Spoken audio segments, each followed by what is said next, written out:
Riffraff. Riffraff. That wasn't nice, was it?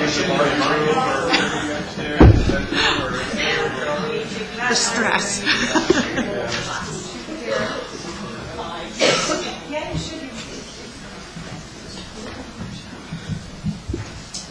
Okay, now that I've got 3 sets of different names.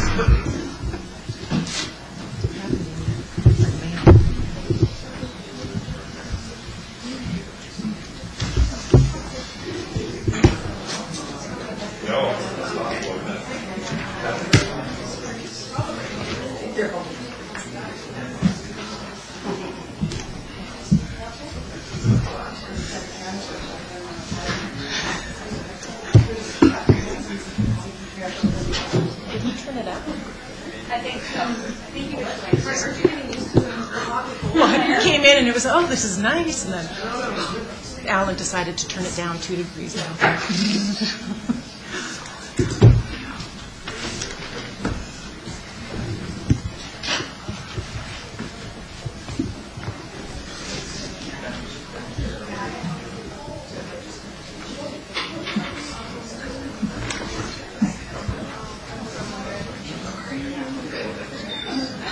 See, I put mine down when I said these are going to be, so I can't do that.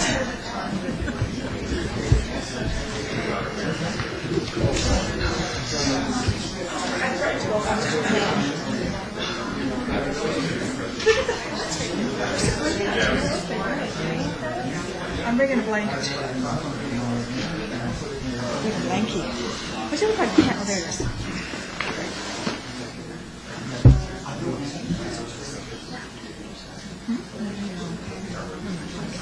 I'll make it.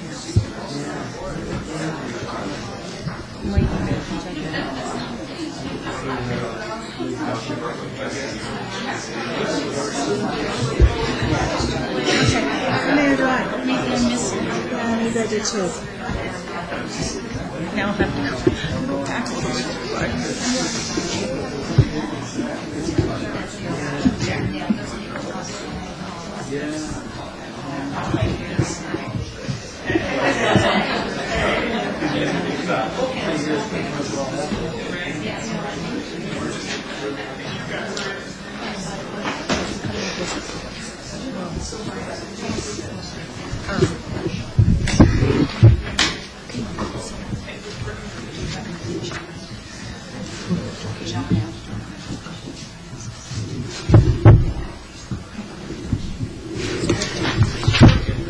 They were all done, but they're waiting.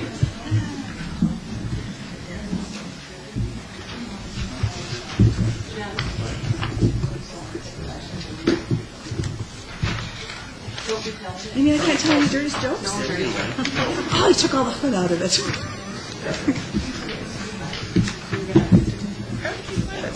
right there. It says right there. Look at the regular agenda.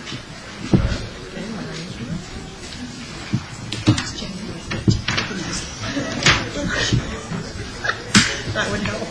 The end. Take the rookie out. Keep going. Good evening, everyone. Welcome to our public board meeting. My name is Susan Barr, and I'm the chair. And I'd just like to take a few minutes before we get started just to acknowledge the passing of Stan Hagen last week. He was a long-serving member of our community who served both as a school board member and as a chair in the 1970s. He was an MLA for the Social Credit Party in '91 for 5 years, and then now with the Liberal Party. He had great service to our community, and although he and I differed with our politics, he always greeted me with good humor and respect, and I always appreciated that about Stan. So we'd just like to thank his family for allowing him to give our community great service, and just acknowledge that always Mr. Hagan's constituency assistant, Diane Leinecker, has been here taking an interest in school board matters, and we thank you for your continued interest. And our thoughts are with you, Diane, and Mr. Hagan's family. So I'd like to call the meeting to order. First item of business, the adoption of the minutes for our January 13th board meeting. And there's a correction, Madam Chair, on that one. On the minutes there, when it was moved to support the band trip, band trip, I had a conflict, so that's not noted in the minutes. So if we could correct that, please, I appreciate it. Thank you. Okay, Debbie, got that? So a motion to adopt as amended. Any other amendments? Like one under new business, the FSAs? No, we're just going to adopt the minutes. Oh, sorry. It's your turn tonight. Okay, so adopt the minutes as amended. All those in favor? Opposed? Carried. And the adoption of the agenda. Any additions? Request for one under new business for FSAs. Okay. New business FSA, we'll just put that in as M2. Any other additions? Okay, so it requires a unanimous consent to add an item to the agenda. So keep that in mind as we vote. So all those in favor of the amended agenda? Opposed? Carried. Thanks. Okay, report on in-camera meeting. We did have an in-camera meeting from 6 till 7, and we did discuss property matters and personnel matters. And for our first item this evening from the public, we have a presentation delegation from our band teachers and perhaps Charlotte Harvey as well. So wherever you are, Becca. Good evening, ladies and gentlemen. My name is Bethany Ireland, and on behalf of my colleagues, I truly thank you for summoning us here this evening to present our plan on how Band 7 can once again be a thriving component of arts education in the Comox Valley. In a few moments, music educator Dale Hallinger will briefly outline how we can bring back the Band 7 program.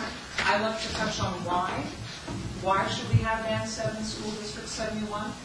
What is the difference between starting band in grade 7 and grade 8?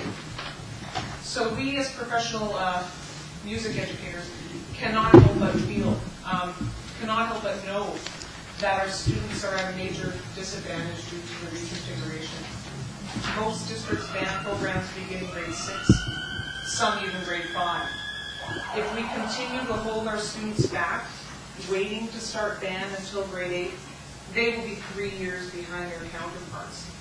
So how might this affect their performances, their experiences at competitive festivals, at collaborative concerts with other ensembles from other districts, from other places, when they are 3 years behind everyone else? Also, as families relocate, move to a new district, how will this affect their children? Your child takes 1 year of band, takes grade 8 band in School District 71, moves to a different district for grade 9. Band could be that ideal place to ease that transition into a new environment. You've got your peers, you've got a team that you already belong to, but the band at the new school has already been playing for 2 years. So there's really no feasible way that child can then catch up to this new peer group. That child is missing out. And then what about students that are transferring into our district, something that we really should be encouraging? And I think about, if you were a young all-star hockey player, you're progressing, you're gaining speed, dexterity, you're honing your craft, the knowledge of the game. Would you want to join a team that didn't yet know how to skate? So yes, difficult to move in and out of the district, but what about our beloved students that want to stay here in the Comox Valley? How proud would we be to see those young talents go on to university, become teachers? And I remember my audition to get into the University of Victoria music education faculty like it was yesterday. It was 12 years ago. There were 23 candidates, 10 spaces. And if I'd been 2-3 years behind my competitors, I wouldn't be standing here today. Band can be that perfect segue between elementary and high school. The band, like I said, the band students are already on a team. They have common goals, like-minded friends, and they have a safe place to go when they arrive in this overwhelming new environment. They're going to be bombarded with choices. Should I play sports? Which ones? Should I be in the drama club, the recycling committee? Should I audition for the play? Or should I go hang out with those bad kids? Should I try drugs, alcohol? Should I skip class? If they've got a year of camaraderie under their belt already in the band, they have a positive outlet. They have a place to be original, but they have a place to be a part of something bigger than themselves. And they have a safe place to go hang out. And they really have a place that they can belong. And we really feel that our students deserve that. We sort of broke the presentation into 2 parts, and I know you've got the information in front of you, so I'm not going to waste a lot of your time by reading the information that's there already. So I want to talk just about 4 sort of key points that I'd like the board to consider. And the first of those is first just to understand that the presentation is two-pronged. In other words, there would be a need for both itinerant teachers, and those itinerant teachers would teach at the elementary schools where, for example, at Highland, Banyan, and Isabel, the music teachers already have full assignments. But at Cumberland and Lake Trail, where those teachers have room in their teaching assignment to teach more music classes, they would be teaching at their own feeder schools, which actually we think is sort of the perfect solution if possible. So that's the first thing. So there's a 2-pronged approach. Secondly, I think some people are concerned that, well, if we offer Band 7 at elementary schools, now we need to spend, hundreds of thousands of dollars on facilities. And I think the key point is to understand all the students in 7 are already taking music. There is room in the schools already for them to take Music 7. So now some of them, instead of taking Music 7, will take Band 7. It's simply just another choice. And so they should be able to fit into the already existing music portable. So as far as we're concerned, we think that you wouldn't need any other facility costs. Next point after that is in terms of equipment. Music can be scary in terms of there's a lot of equipment needs that you can have. Well, first, we have some excess equipment from schools that are being closed that are in storage now. And secondly, given space constraints in the elementary portables, we envision going with a much more sort of scaled-down band program. In other words, having students rent largely smaller instruments that they could then store not in the music portable itself, but in the elementary school classrooms they're at. And instead of having a huge array of percussion instruments, have something as simple as perhaps just a snare drum. And that will work. That can work easily in grade 7 because then you can, as students move up to grade 8, they can learn how to play other more varied and larger percussion instruments and switch on to larger instruments themselves. But the last point, which I think is the most important one for the board to really understand, when we worked on a proposal for this last year with Clyde, the figure of around $140,000 was mentioned. And that $140,000, very, very roughly, would be the cost for 2 full-time teachers. But this won't cost $140,000. Again, I want to mention, every single grade 7 student is already taking music. You, the board, have fully funded music for grade 7. So this doesn't cost $140,000. This doesn't require hiring 1.5 to 2 new teachers. It means that you'll have reallocated some of the money that you're already spending. In other words, what would you have to pay that was extra above and beyond what you're paying now? Well, there'd be some traveling costs. So you have to pay for mileage, and that might be several $100s a month. Luckily, in a district our size, travel, it's not a huge district in terms of actual driving. The second area you have to consider is, of course, there's some inefficiencies. Rather than a teacher teaching and 5 minutes later teaching another class, there's sometimes where the teachers have to change schools, the itinerant teachers, and so there's some loss of teaching time there, and that would be an extra cost that you would have to fund. The third point is, because we're looking at 2 one-hour band classes a week, that's in some schools 15 to half an hour or an hour more than you're getting music now, and so that's an extra cost as well. But when you put all those costs together, it's hard to know. Senior administration staff would be much better coming up with a firm dollar figure than we are, but we anticipate conservatively it could be between something like $10,000 to $30,000, not $140,000. Again, I want to stress, This program is essentially probably 70 to 80% already funded by the board. It's no different than a teacher at Highland, for example, saying, I'd like to offer a new elective. So some kids take that elective and they just don't take some other electives that are there. You're just simply reallocating money. You don't, if I offer a new course at Highland, it doesn't mean you have to hire a new teacher. So we're really hopeful that this presentation and the information we have here will show how, with what we think is a fairly minimal expenditure, given the board's budget, you can reinstitute something that has been a source of pride for our district, something that has really made our district stand out amongst all the districts in the province. So thank you very much for your time. You can certainly talk to any of us either tonight or any time if you'd like us to go into more detail to specific components of the meeting. Thanks, Dale. Thanks for all of you for showing up this evening.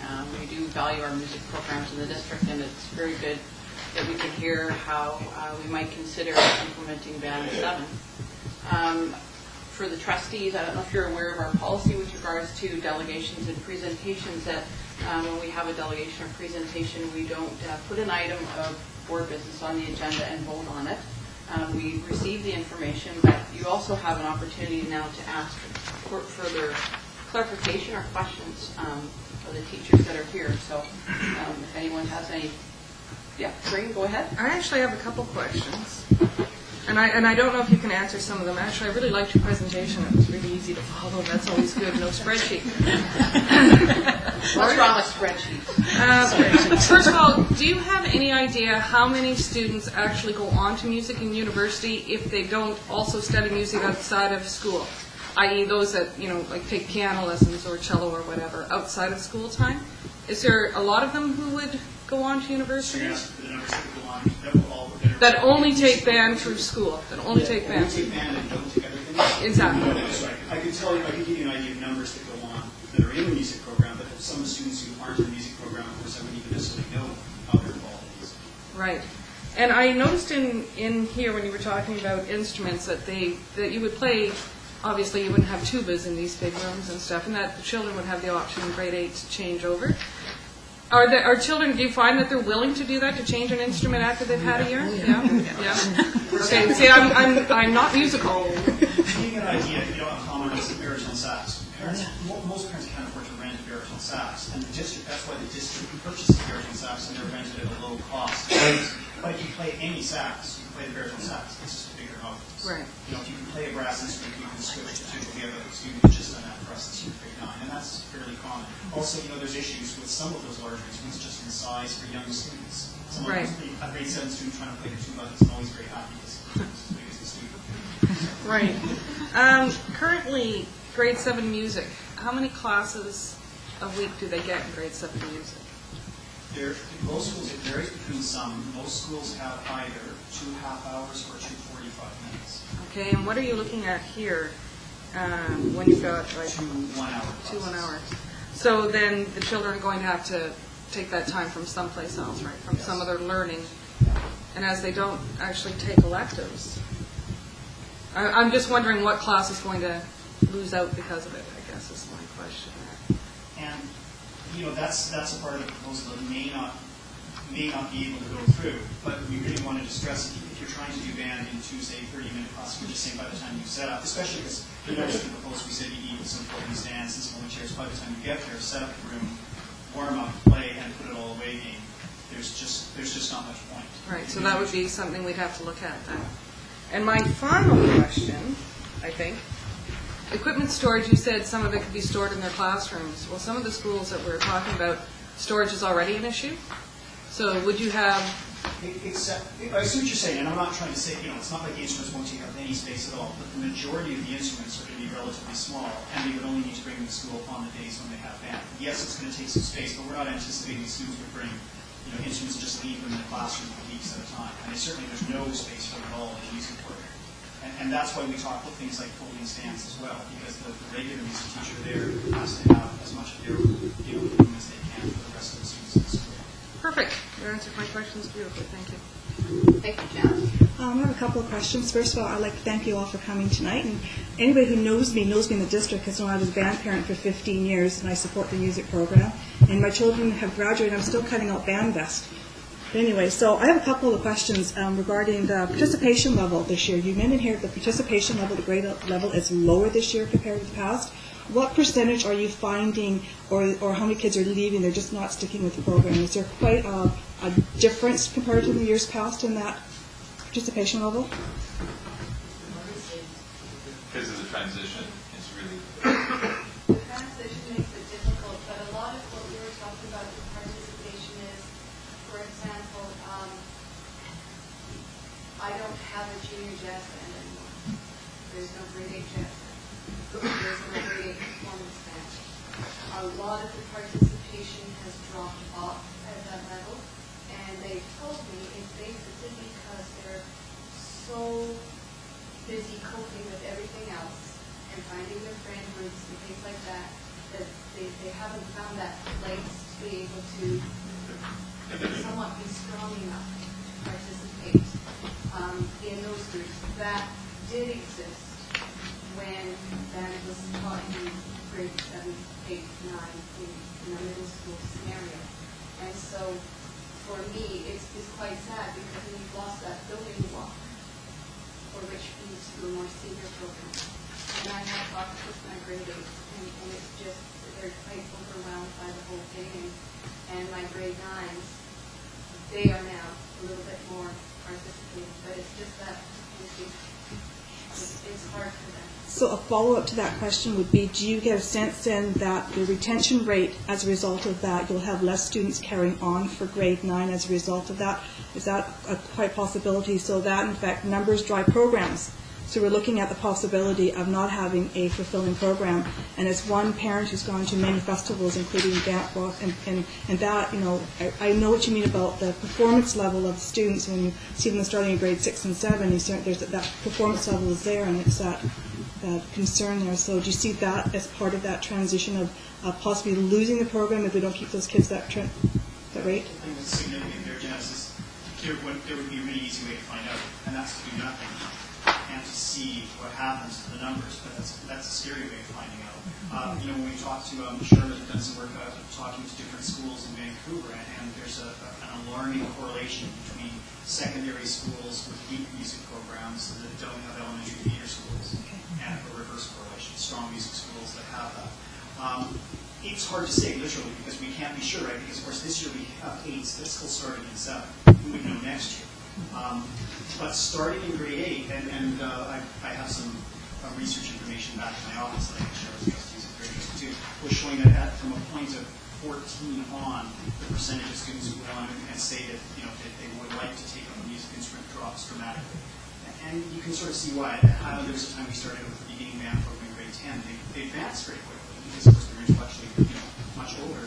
But, you know, the number of kids who want to play Go to Landrodi, you know, Mary Had a Little Lamb and carry their instrument back and forth. You know, as the older they get, the less interested some of them are in taking those chances. Because you have to, you know, it's like as a band parent, you don't sound so great at the start. You have to be willing to kind of put up with that too before you go. And grade 7s especially just don't seem to worry about it so much. Especially when that reed saxophone is cracked. I'll tell you, there's a few times there. There's a big difference between not sounding very good when you're at the top grade in the school and not sounding very good when you're at the bottom grade in the school. I think those are two very different situations. And I would say that I had a lot of concerns over, you know, with last, and I really thank you for this because this put this in perspective for me, and I can really see it's something that I really would hope to consider. I thank you very much for coming tonight. This is really great. Anyone else with comments or questions? Well, thanks all for coming, and Thanks very much for the good time. news is you can stay to enjoy the rest of the board meeting, or you can go, whatever you like. I mean, they're not going to serenade us? Yeah, we were hoping for a little song. Thank you. Thank you. Thank you so much.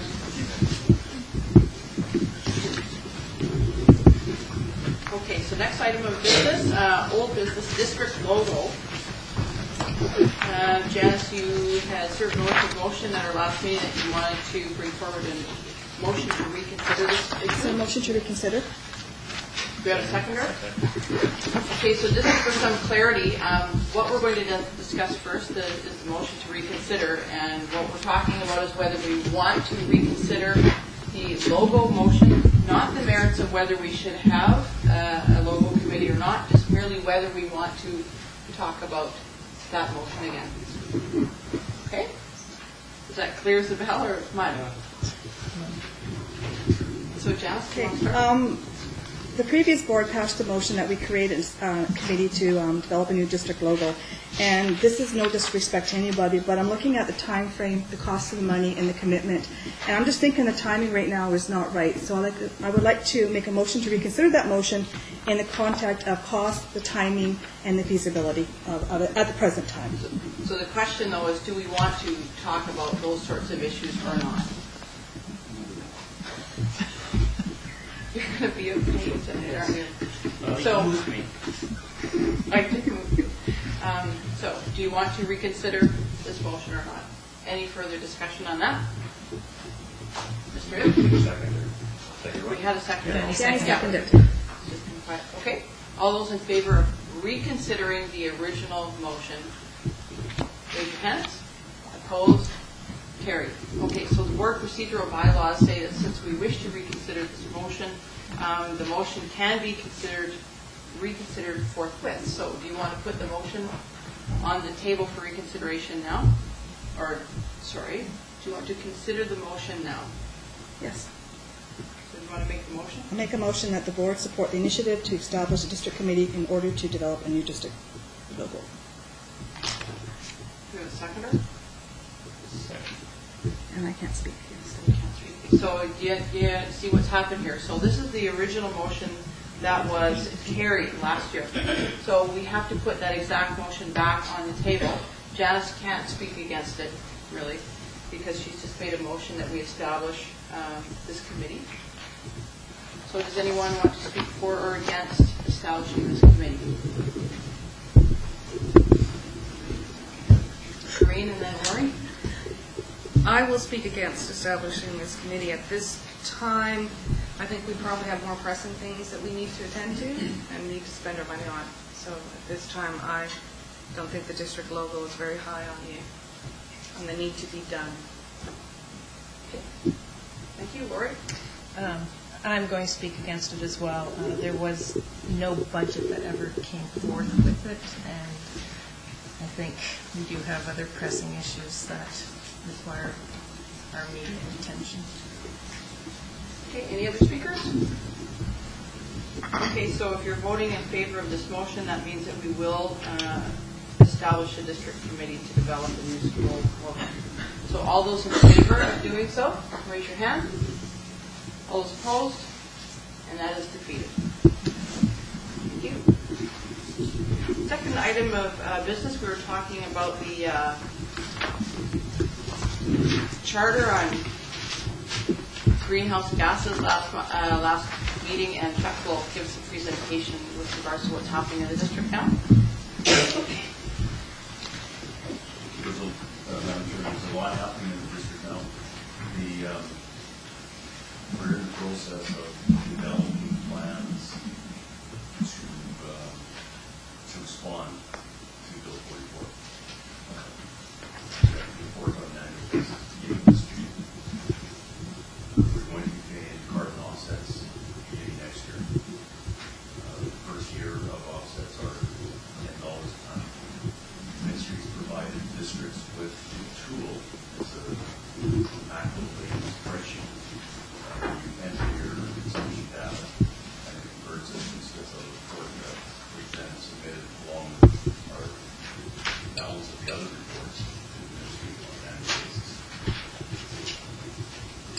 There is a rebate program that's been developed. For boards taking advantage of the rebate program, they need to sign on to the Climate Action Charter that was submitted. And the date, there's a deadline, sometime in March, and that has to be signed off. So, a lot of this is a work in progress. I've been part of this district, part of the sustainable committee for the last year now. 11 districts around BC, from most geographical areas. I've met a couple times with the minister.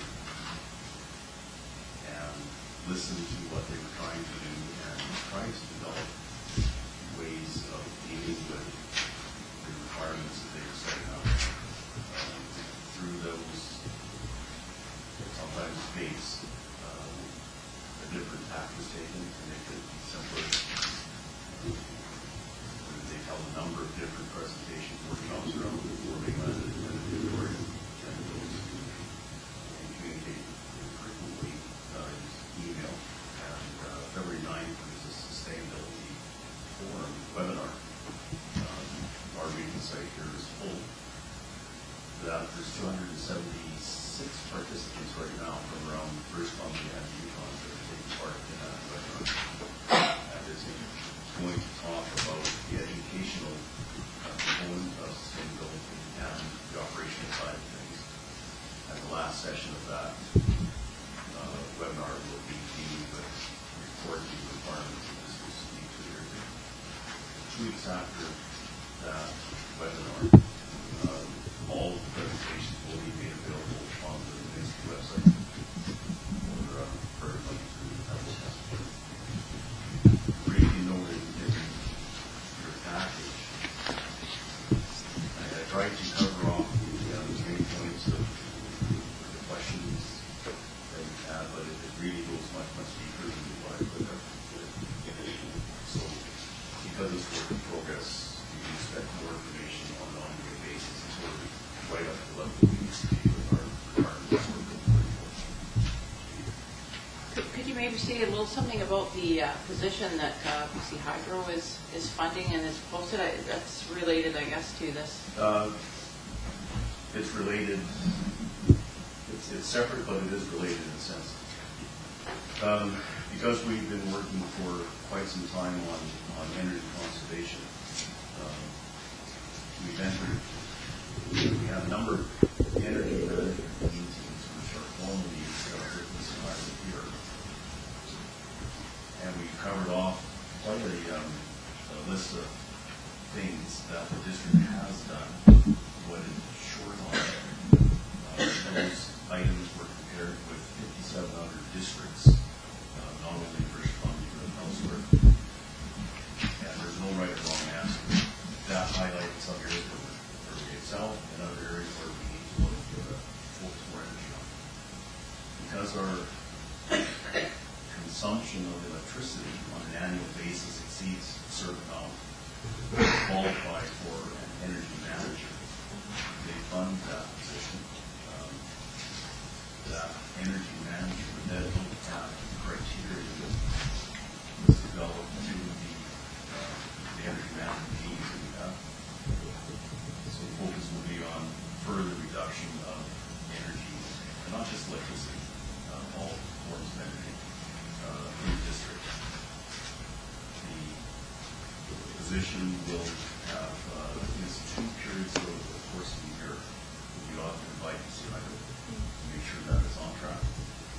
And how it melts with Bill 44 is we can certainly take advantage then of what we have to do with our reductions of carbon emissions. Pretty good. Jen? So, at the last board meeting, I requested that we consider making a committee and policy on this. And I'm going to ask you a question in your briefing note here. You made the statement, by changing the way we do business and by changing habits of staff and students over time. At present, are you consulting with staff or students? Would you have a committee, parents, or is this just something that an ongoing? My concern is in order to have staff, students, and parents, we have to have a conversation, be part of a plan. And I'm wondering, are we there yet, or are we in process? Like, where are we in this green climate? Being that we have a provincial government, a federal government, and a new government down south, they're all advocating going green and all these incentives and that we're having. About a year ago, the Sustainability Committee with the 11 districts started to meet. There was also another committee paralleling that was made up of educators from around Schwab's. So they started to meet to look at methods and ideas of how they could bring some of this into the curriculum and how they could develop delivery methods. So, okay, great. But in our district, are we meeting with educators and parents and that in our district at present to have a conversation about what our district can do in order to create sustainability? And that's why I was looking at this motion I had the last time, is creating something in our district and becoming a leader in this field and working with this group. Because when I went to Vancouver on this environmental thing, districts that are environmental are also saving money. So I'm just wondering if that's where something. We're not there yet. Okay. Okay, Dan? First off, the energy manager is separate from the carbon offsets, because I don't think there's anything much greener than the electric power you're getting here, because it's coming from rainwater. One of the things that kind of amazed me about these carbon tax credits is I have some friends that live up around Fort St. James and Vanderhoof. And what I hear them telling me is that you have these polluting companies from down in the U.S. are buying up the farmland up there, plowing in rows of trees, and that's how they're getting their carbon tax credits, so they can still keep pumping out the carbon into the atmosphere down in their own country. And it seems kind of ridiculous to me that we're offsetting something like that and they're still being permitted to do it. One of the questions that came up is, have they specified anything on the grants that they're supposed to be coming out with? How much money we're going to have to invest? Is there any criteria they've come up with, or is this just they're going to do something in the future? The rebates we're talking? Yeah. Yes. Through Madam Chair.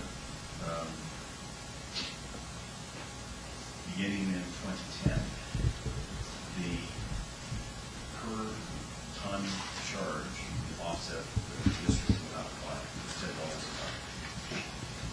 The increase last year, I think it's 2012, where it's $32 a ton. The first year rebate will be estimated based on information that they receive from us as far as our consumption has been. And each subsequent year after that will be based on actual emission that we produce.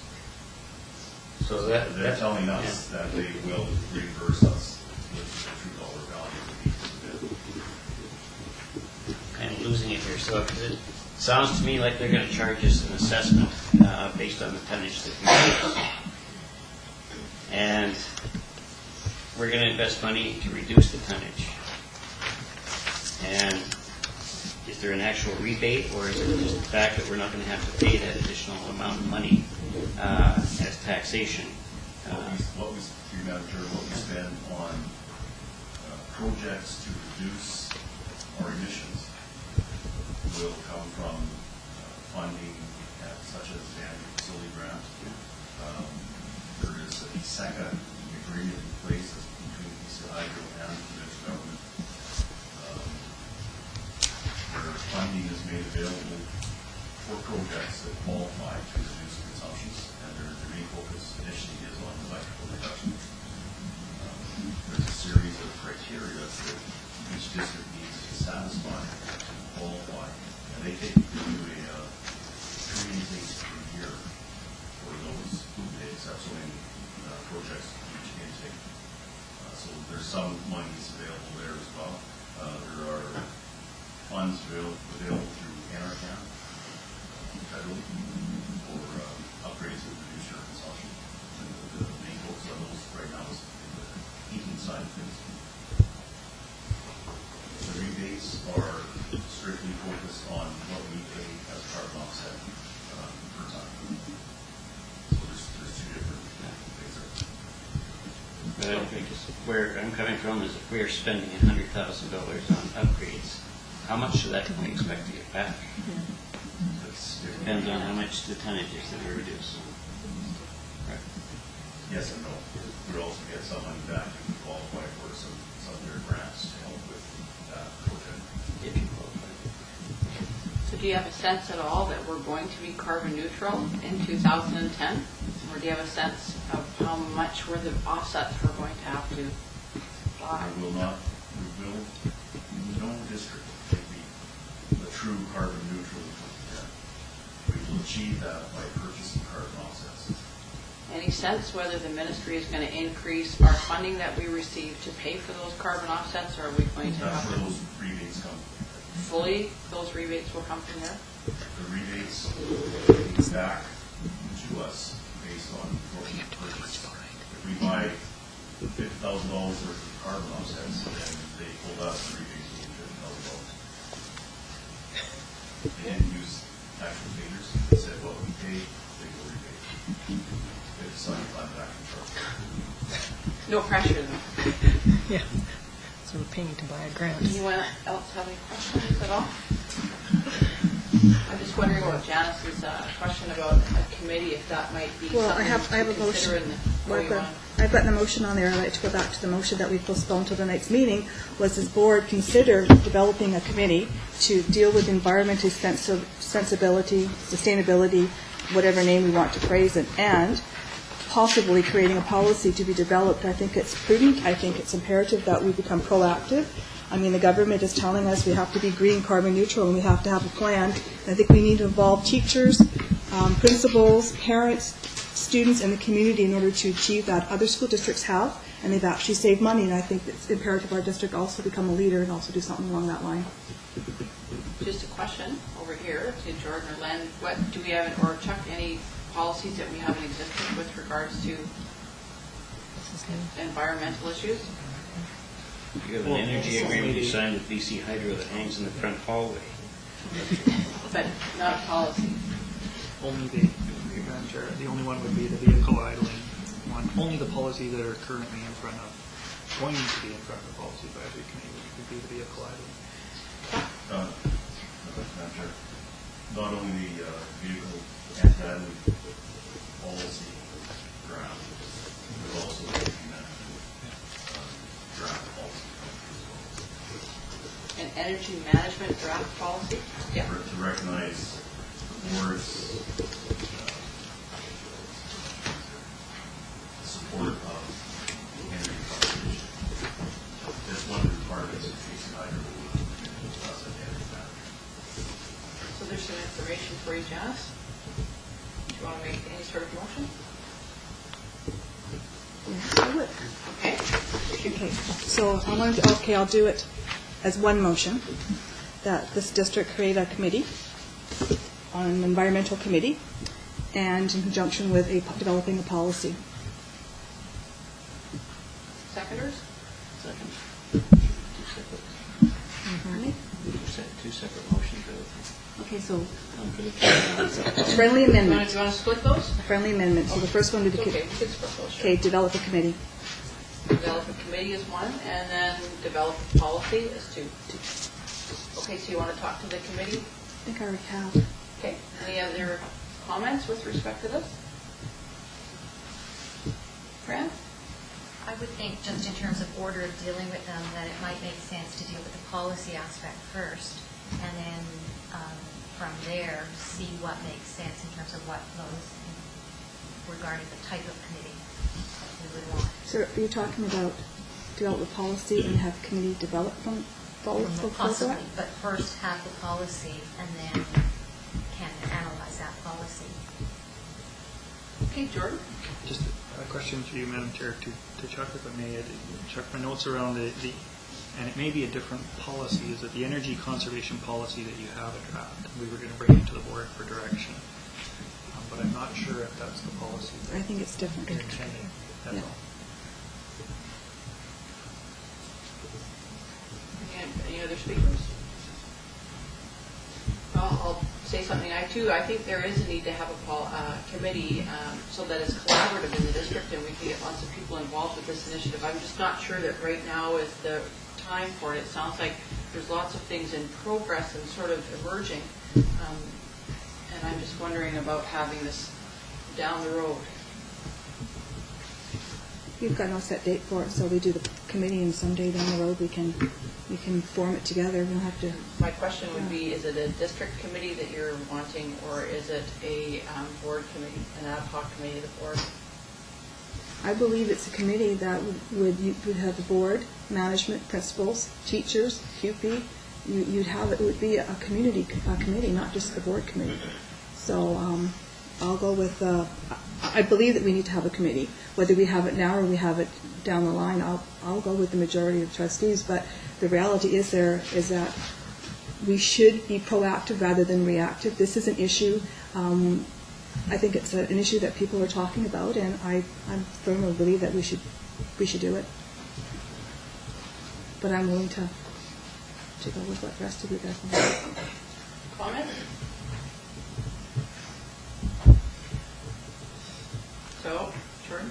Just, if you're looking for a suggestion, and I was just looking at the calendar, it may be that the Sustainability Forum is on February 9th, and there's going to be a whole number of topics covered. There will be parents there, district staff, teachers.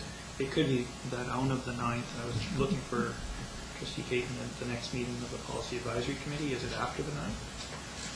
No, it's the third. It's the 3rd.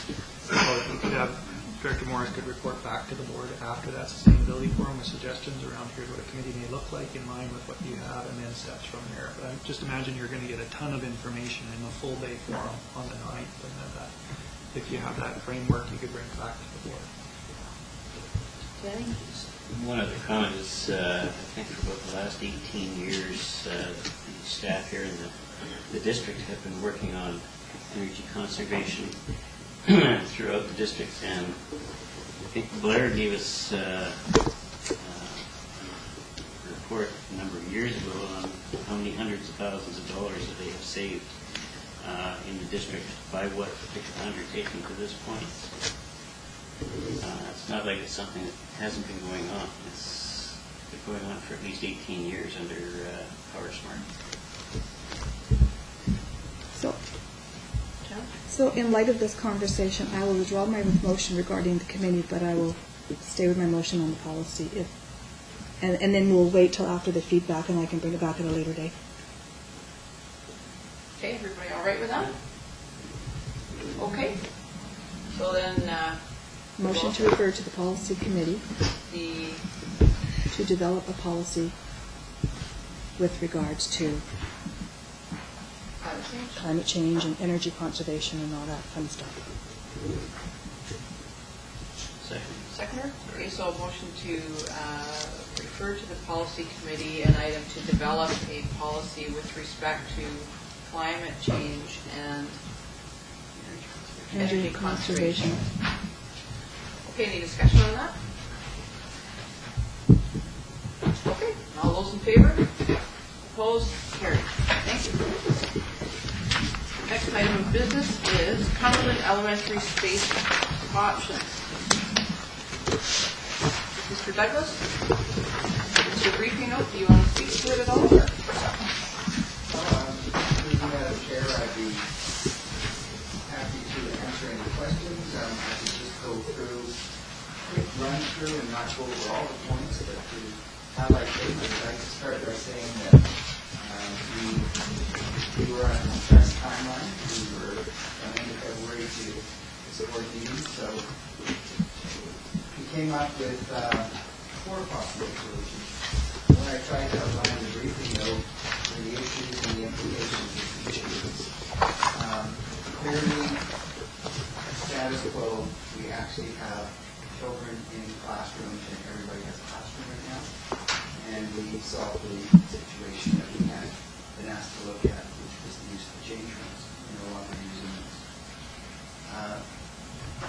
Possible solution number 1 was looking at the portable that's there and remediating it. I learned a new term through that, and that's an intrusive investigation. Director Morris was able to explain to you what that means. And that we will not be able to determine the extent of what's in that portable until we actually take the walls off and look at it. So you can see that there's going to be a cost to that, and we don't know how long or when that will happen. And we would have to prioritize a lot of the maintenance work where we have in order to make that happen.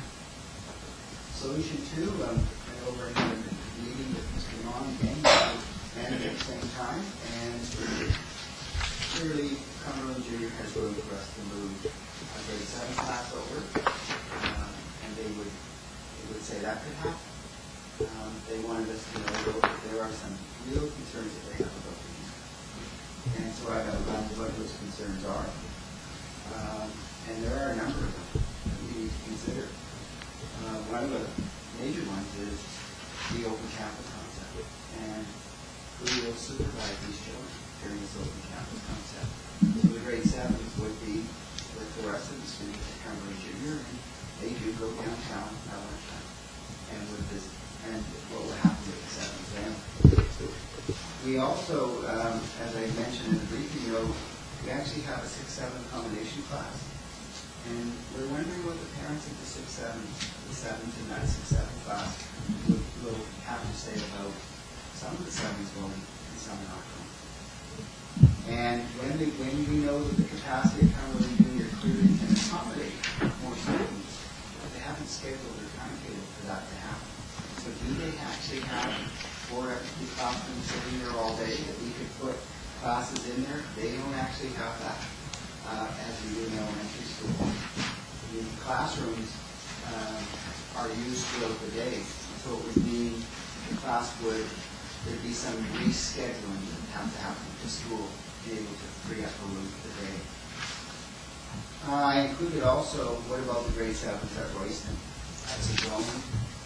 They may want to know, can we get in on going up to Cumberland Junior as well? It's a consideration. I listed the starting times and the finishing times are different for families. So that's something we need to consider. The big one around the students, the grade 7s going to Cumberland Junior, in talking to Mr. Mon, is who is going to own the students? Are they Mr. Manning's responsibility when there's problems? And does he come from the elementary school over to deal with these problems? Or do they become Mr. Mon's students? So we looked at that, and also Mr. Mon was really concerned with some of the grade 10 students. There are some of the grade 10 students that really feel that they've outgrown Cumberland. They've been there from kindergarten to grade 10, and now we're bringing grade 7s into the school, and we thought it was an 8, 9, 10. He just wanted to say that. He wanted to put that right out there. So then we looked at possible solution number 3.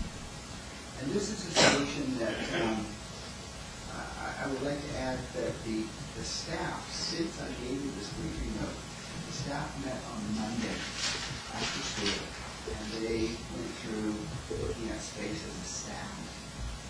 And they clearly are very supportive of solution number 3. And if I could just explain a little bit how that would work.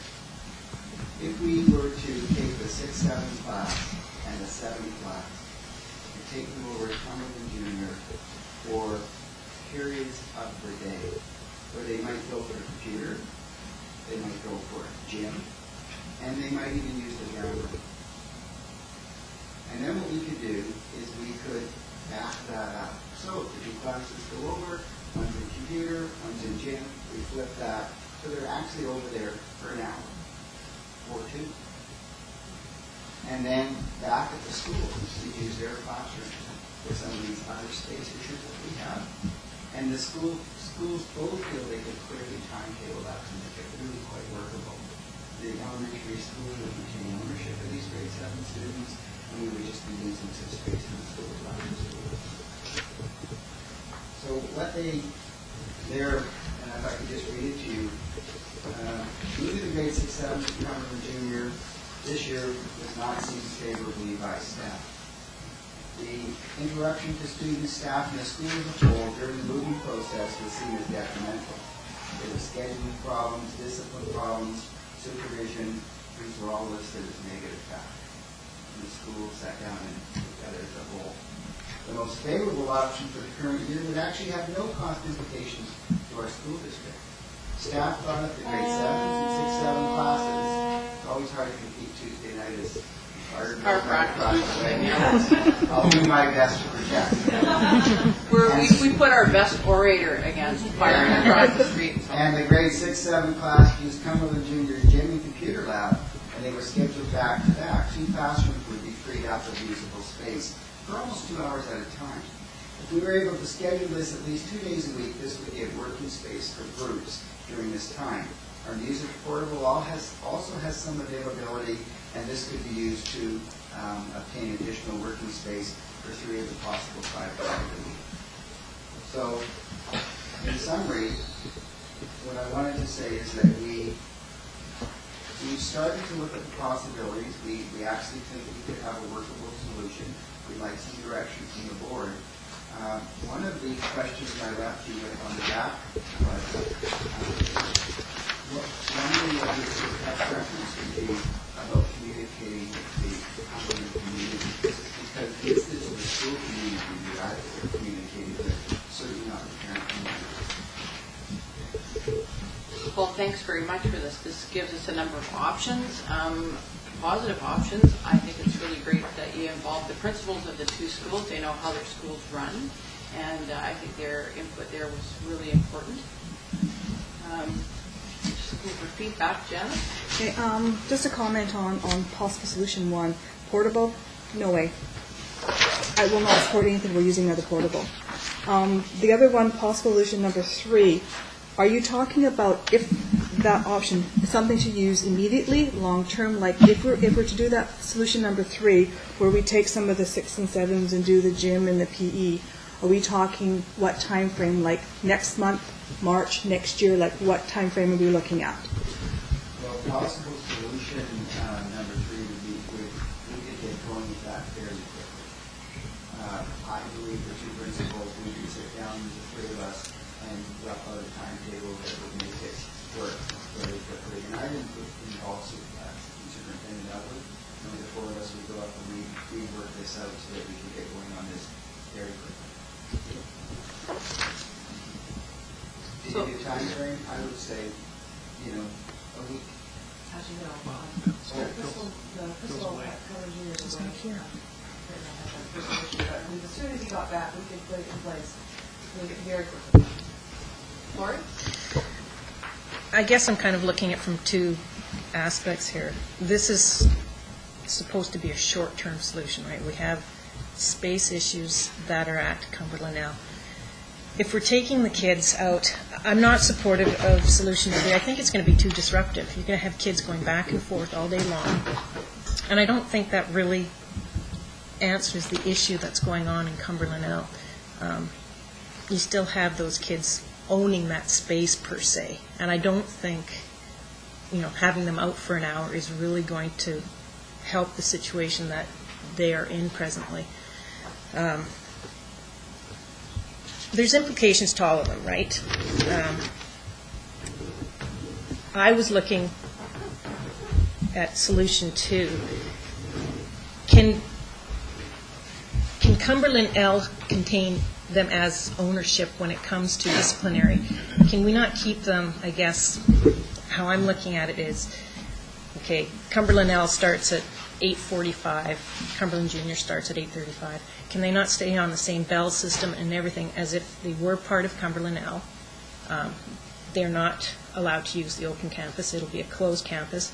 They're having recess with their cohorts. It's basically just kind of moving them across the street, freeing up that space so Cumberland L can breathe a little bit better and keep them within the same school. Madam Chair, we have one teacher going over this spot. We have the rest of the school on a different timetable in this one class. Yeah. Which might mean that this class is trying to instruct, but the hallway has the other students in it.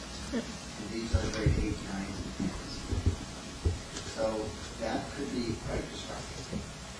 Then when it comes time to recess break, who's going to supervise these children every recess break? Will they go back across the street to have recess across the street? And then when lunchtime comes, who's going to supervise them at lunchtime? The teacher will have duty free lunch. The supervisors that we have to supervise lunch, they're across the street at Cumberland Elementary School. So who will supervise these children? That's the big question. See, and I guess, sorry, through you, Susan. What I was saying is they're basically just an extension of Cumberland L. They would it would be disruptive to have the bell ring. You know, it'd be what, 4 periods that they have, or 5? You know, that's a 5-minute. It's doable. You know, these kids would stay on the same Cumberland L recess system, walk across the street, play with their age group. Lunch comes along, they go across the street, play with that age group, so they'd still be supervised through whoever's doing the supervision at Cumberland L. I guess that's kind of how I see it. Whether or not that can work is. It's a good discussion. It really highlights, I think, how complex these decisions are, and there's not really an easy solution. And I'm glad we're engaging in a conversation about this. I'm just wondering about sort of having this conversation with the Cumberland L community, going to the school and maybe having a forum at a PAC meeting or somewhere where maybe Mr. Douglas, we could pry him away and get him to present these options there as well and see what parents think and actually the kids, what do the kids think, and give the teachers and EAs and everybody an opportunity to respond. Janice? Okay, so the question that I have is, we're asking for board direction on this tonight. Is this something that needs to be dealt with immediately? Is the situation sort of eased itself that we can have a conversation and have a good discussion and get a feedback of where we want to go? Or are we required to make a decision where you need to know how to proceed? I mean, like, I know the school is functioning fairly good, but there are some issues and some problems to be dealt with. And the longer we leave that, the longer the more problematic it becomes. And you know, we are in the end of January, February, March, and you have time frame. So I don't want to linger on this. I think it needs to be dealt with. So what kind of time frame are we looking at to deal with this? Like, is it something that is immediate, something that within a couple of weeks, a month, or like what kind of framework are we looking at? Madam Chair, we were going to look at this until, we were going to work on this till the end of February. This is when this was going to come forward to you. So does it need to be done right away? No, it doesn't. I brought this to you because you asked me to bring this to you, right? So I thought there was sort of an emergent need on your behalf to get going with this. Particularly if we move the grade 7 across the street, and in whatever fashion we're going to do that, I think we need to have a communication plan with their parents and them about how this might work. And I think that what Trustee Barr is suggesting would be something that we need to do to involve the community in this process.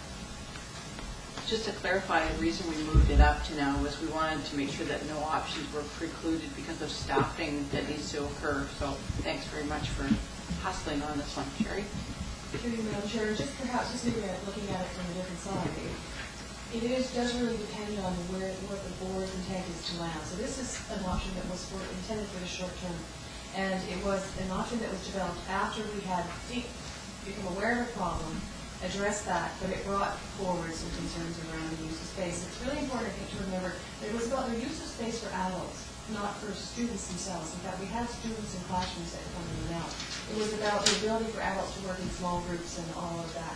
And so when we looked at it, when we were talking about it, we were looking at brainstorming all the options that we could. We were looking at it from a short-term perspective, which may look differently if we're going to then evolve to a longer term. But so from the second you're hearing from my secondary hat, those two presentations, a short-term solution and a long-term solution, have different points of reference for supplement. So, for example, if we look at the short-term from now till June, we could get together on possible solution 3, and make that happen fairly quickly.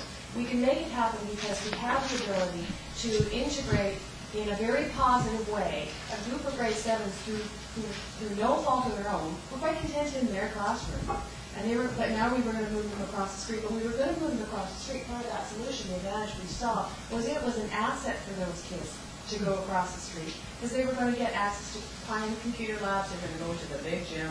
They were going to have, and it was meant to be like that. It was meant for them to have some trade-off from having to move at certain periods of time out of their classroom.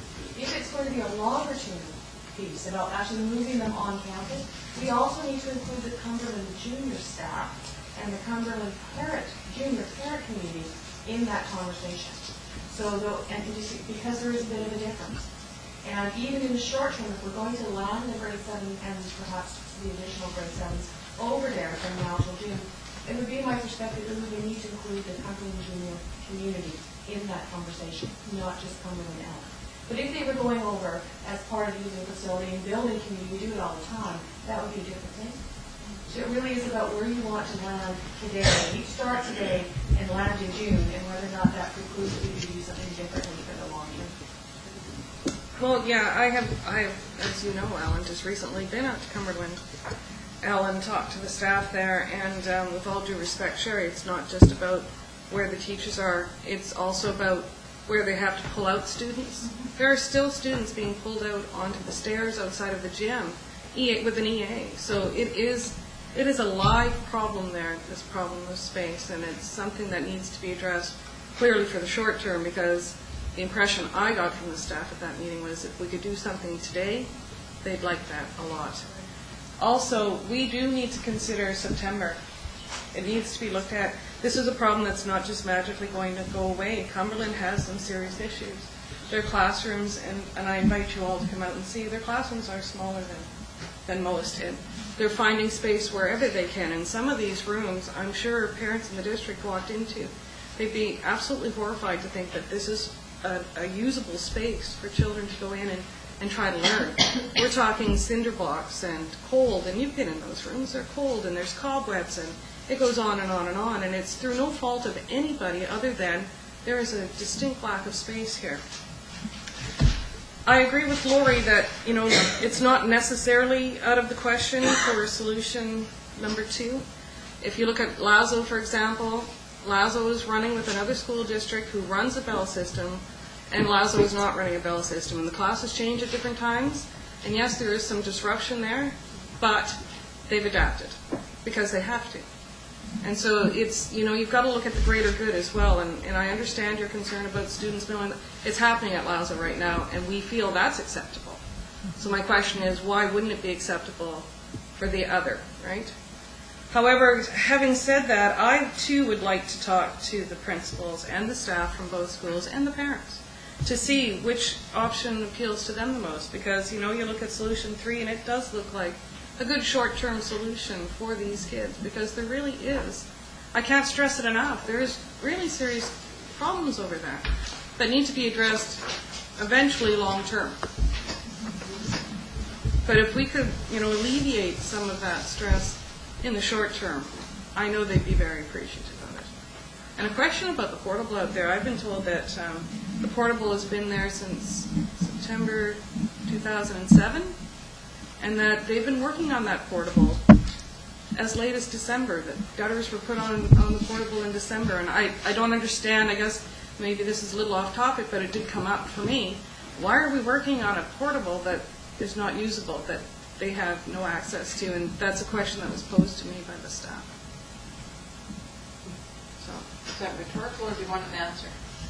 yes? Okay. Yes. Yes, it was rhetorical. Madam Chair, the gutters were put on portable prior to making any further potential damage from water. None of the portables in this district had gutters on them. We put gutters on the portables to help save them, to lessen any degree of problems that we may encounter from water. We still have them on inside our portal.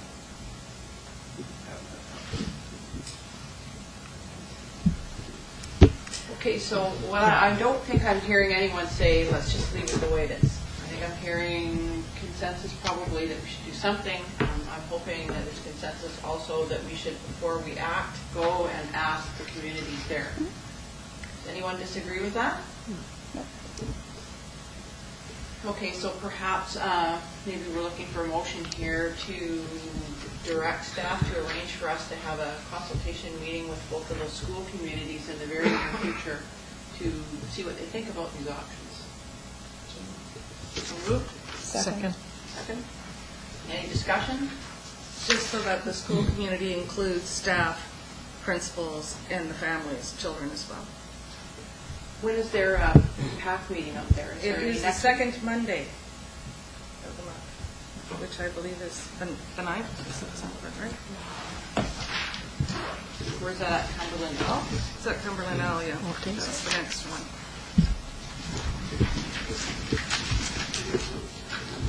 No, so it's the 16th because that's Pro D. oh yeah.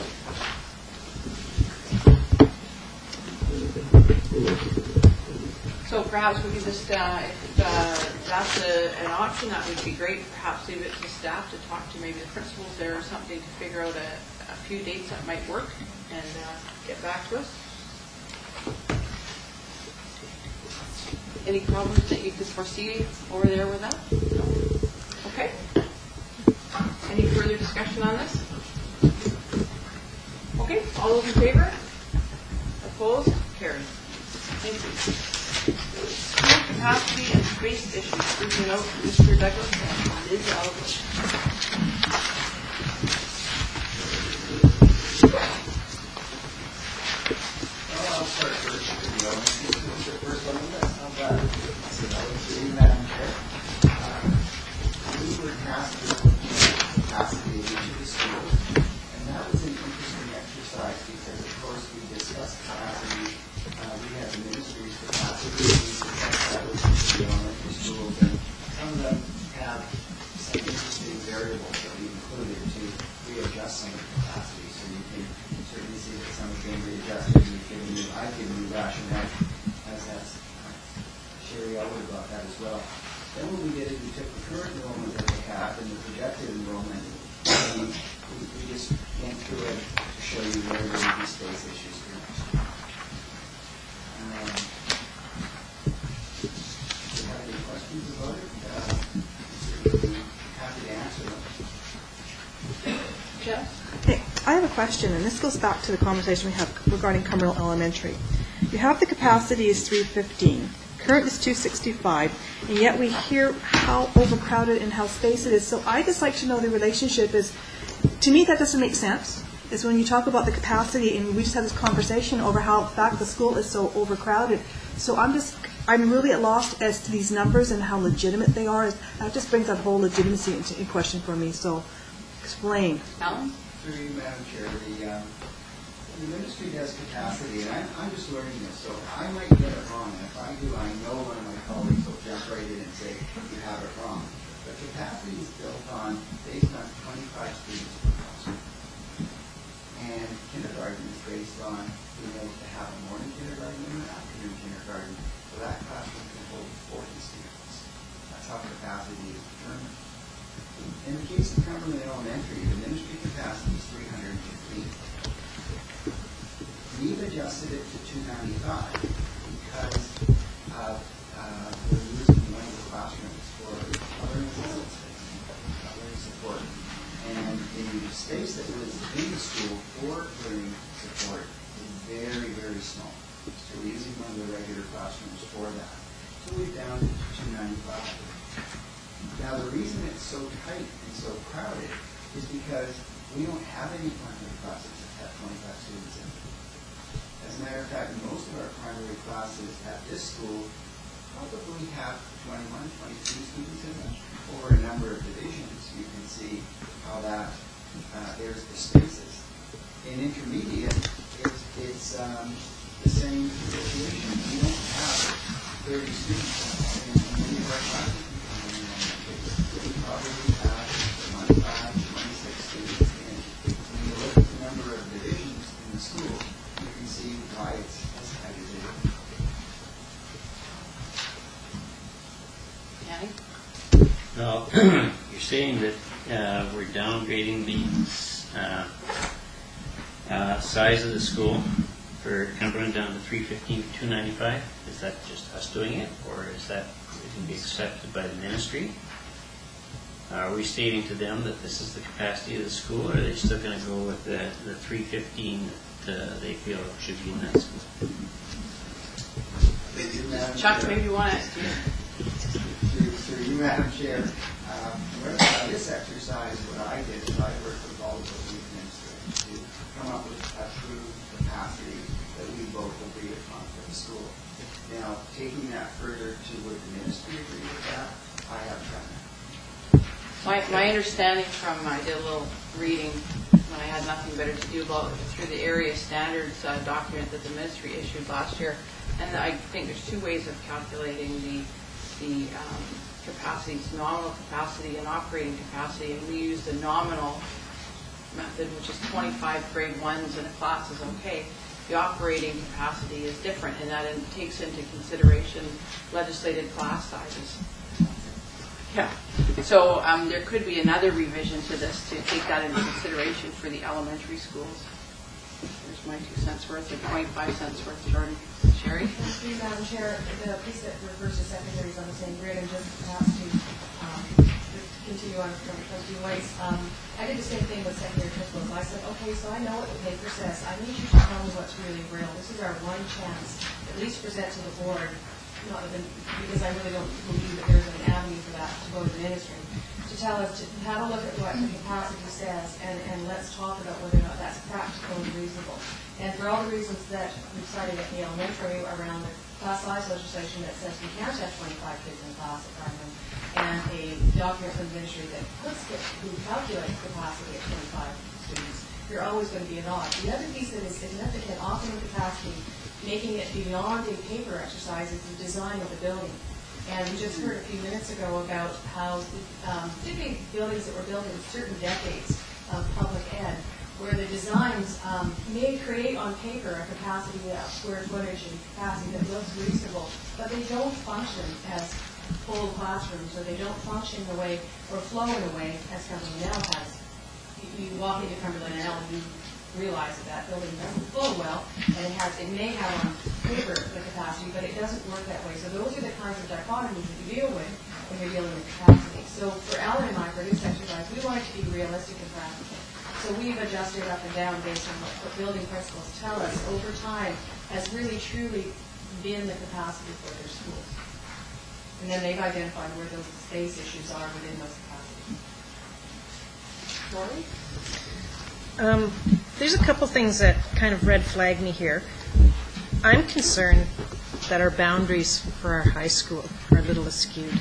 If you look, you've got Highland that's going to take a huge hit in their student population next year, but yet Isfeld and Vanier are going up.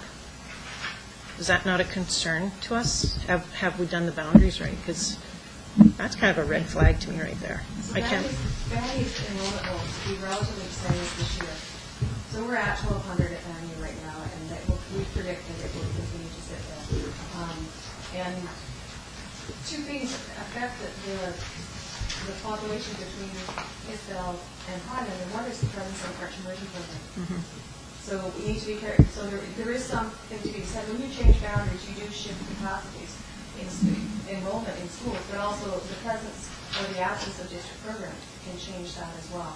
So that certainly plays a factor in the differences between Isfeld and Highland right now in our predictions for next year. But also, truly, the cold hard reality is that we're probably looking at, we're predicting that we're looking at almost 300 of the potential. The 150 students that we lost this year connected to 300 that we could potentially lose next year. And I have to be honest with you, the significant hit will be in secondary. Yeah. It is hitting us now, and it will continue over the next number of years for us to see the declining enrollment to hit in our secondaries. Now, we can look at that in terms of boundaries and see if there's an ability to balance, but we will clearly see decline. And shifting boundaries also doesn't take into account where the population is settling. Right? And that's another piece that we've discovered.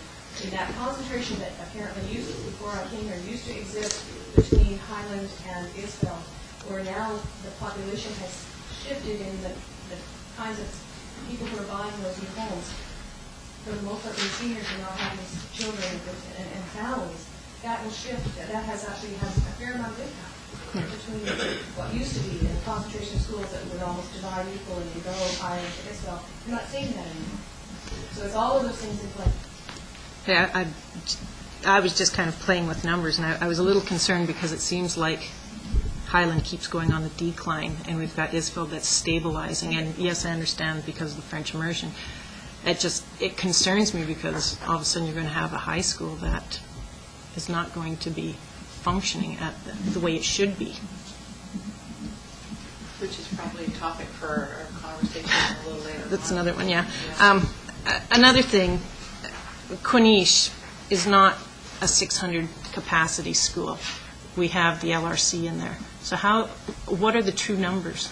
No, we actually have, through you, Madam Chair, we actually have food services in Oh, there. sorry.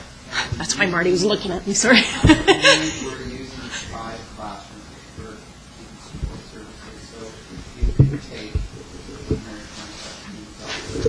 Okay. One of the other things I wanted to add, quickly, Madam Chair, is just for a note for trustees, is Brooklyn, we're /plaza, we're using both sites. You might wonder how we can get 390 spaces, well, that's how we do it.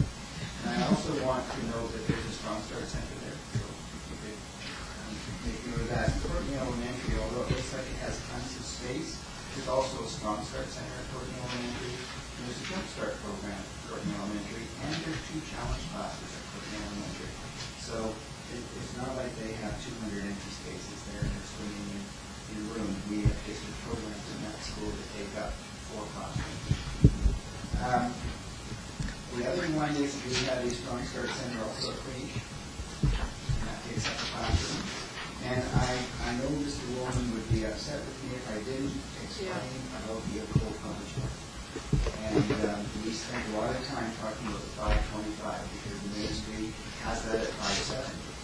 And even with the 525, we want to acknowledge that there are 3 district programs in that school that currently do not house the 25 students in the full-day average of kindergarten. That room has a kindergarten, would say it can take 40 students. There are 18 students in there. We have the grade 6 late French immersion that has 18 students in it. That class will move into late French immersion 7 next year, and we're hoping that we will have grade 6 late French immersion in the 3 class this year. And we'd love to get 18 to 20 to 22 students into that program. But just so that you know, those programs do not currently, they're not full because they're new programs. Fran? Just wanted to go a little bit further with what Sherry was saying in terms of what you see on paper in black and white isn't always what you get.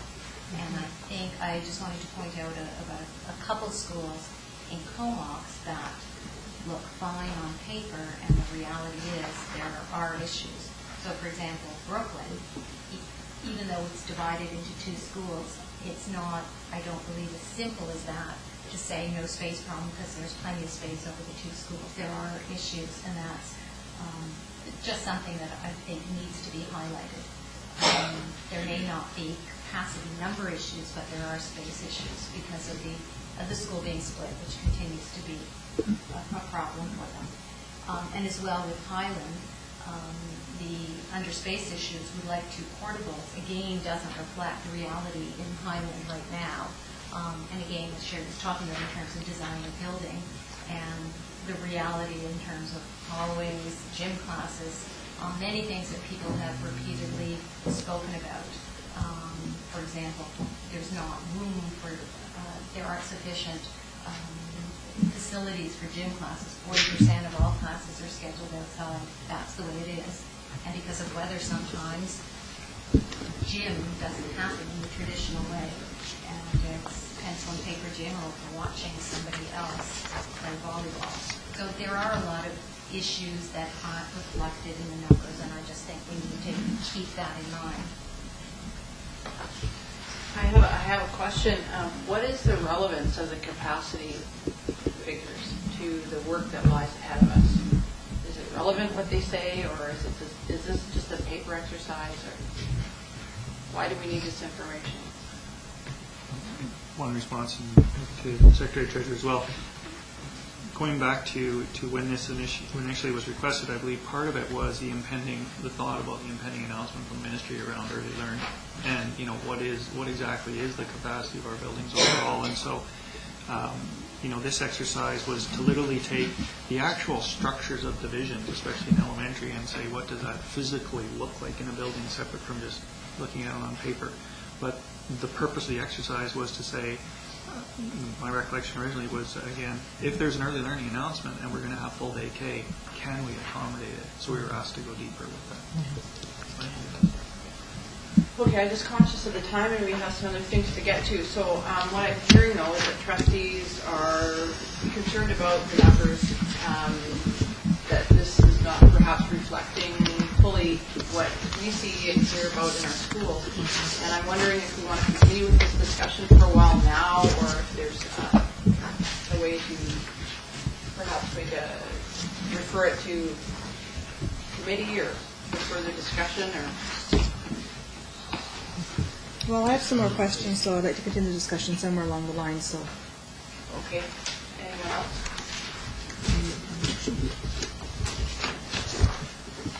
I don't know, I guess everything ultimately comes down to money, and I just wonder if this is maybe could be moved off to finance. I was getting reluctant to say that. I would move that we refer this issue to the Finance Committee.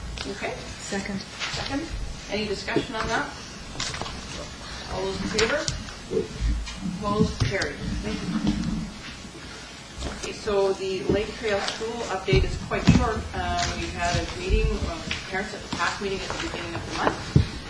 Heard some feedback from parents. No one expressed overwhelming concern from the school community, whether it be staff or parents or students, that we should not leave the school as grade 8 to 10 school for the next school year, and so we will do that. We will leave Lake Trails in 8 to 10 school for 09-10 school year and consider its future in the context of our item a little further down the list here under district structure. So that's my report. Management reports, policy plan update. Mark. Thank you, Madam Chair. Passing around a document since I had some questions since agenda setting, that's why this isn't in the pack, but you see the attached briefing note, which is just that brief. The intent of the note was to say to the board, there are some, in the transition between the Leadership and Policy Committee and the Policy Advisory Committee, there are some policies which are simply moved there, my understanding is, from the board because they've already been referred to that committee. And there are some policies that need to come to the board for direction. So I had sent out a copy of the work we're doing, and I have other copies for trustees if you wish. Again, I've sent it online around. We've reviewed all of the policy manual online, knowing that we want our policy manual that is online to be accurate and up to date. But that review is simply to get the status. That's just the work we do around policy. The plan for where to from here is this 2-pager that I share. This is the combination of the report that was given at the last board meeting, where there was a list of the policies and their exact status as to where they were. So, for example, policy formation and revision is policy 1001. My reading the policy as it currently stands, for example, it doesn't reflect the committee structure that the board has, because it says, for example, that policies start at policy advisory committees. I would believe that would come to the board, so I put a note. There's a desire of the board to change, so to board for direction. So it simply was a status and an update.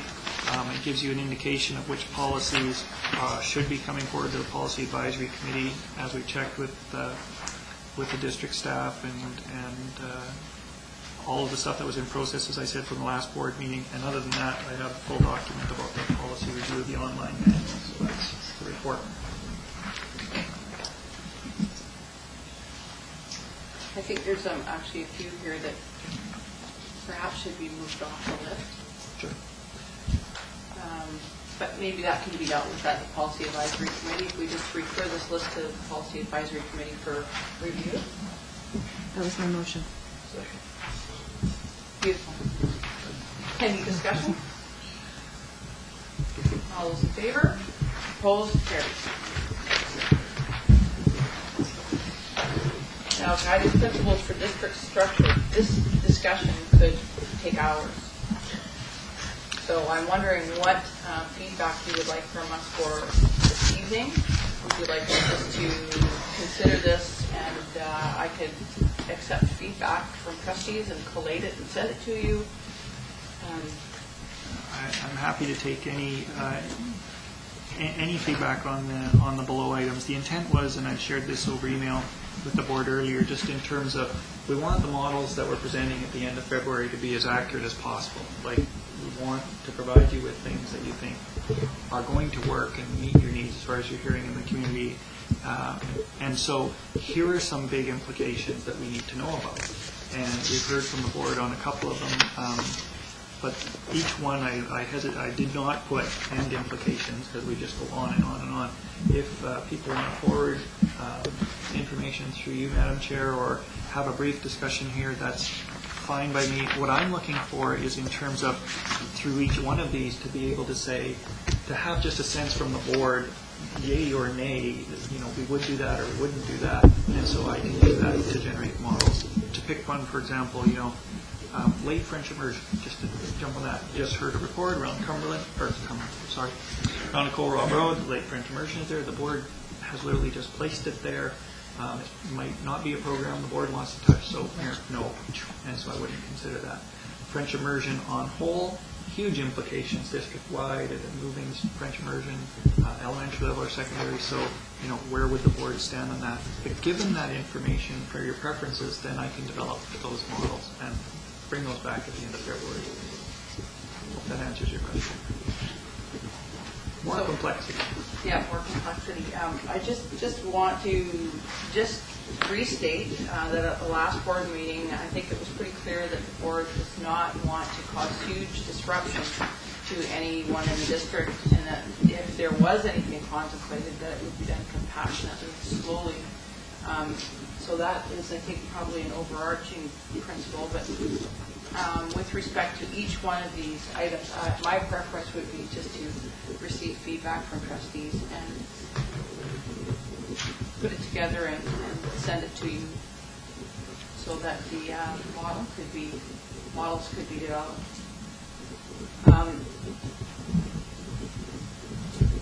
It would be good also to hear what people from the public might think about some of these things. So too, we've already started to receive some feedback. We have 3 letters on our agenda this evening, and I'm really glad to get those. I think it's very important for the public to tell us now sort of what they think, and I know the Broad Road PAC has taken the initiative with their PAC to send us some feedback, which is great. So I'm just wondering how we can include the public and parents or staff groups, for example. Principals had expressed a desire to become involved with the development of the models. And how can we collaboratively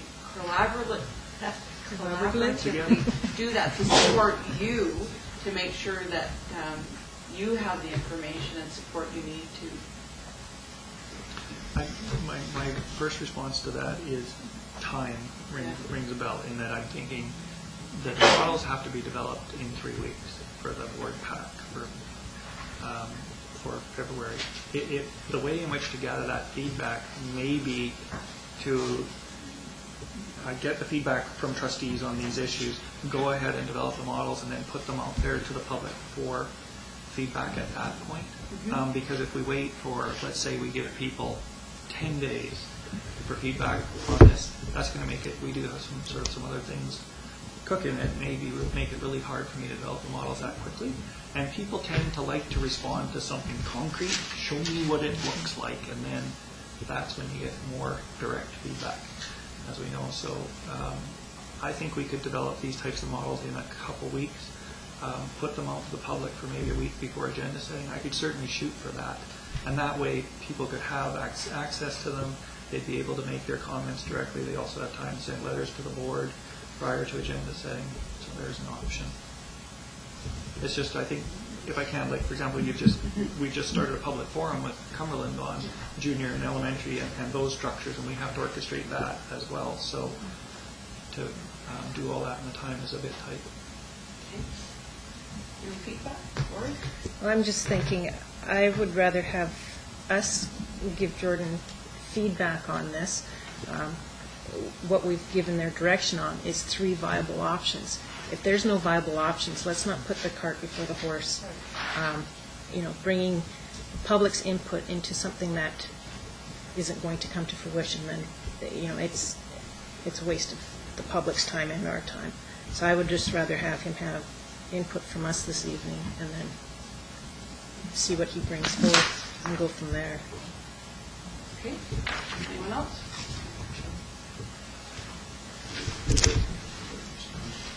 Not quite, no. Anything else? No, I think, okay, yeah, I can see that. I think what we've done with Cumberland L is sort of a good way to do it, get some information, get some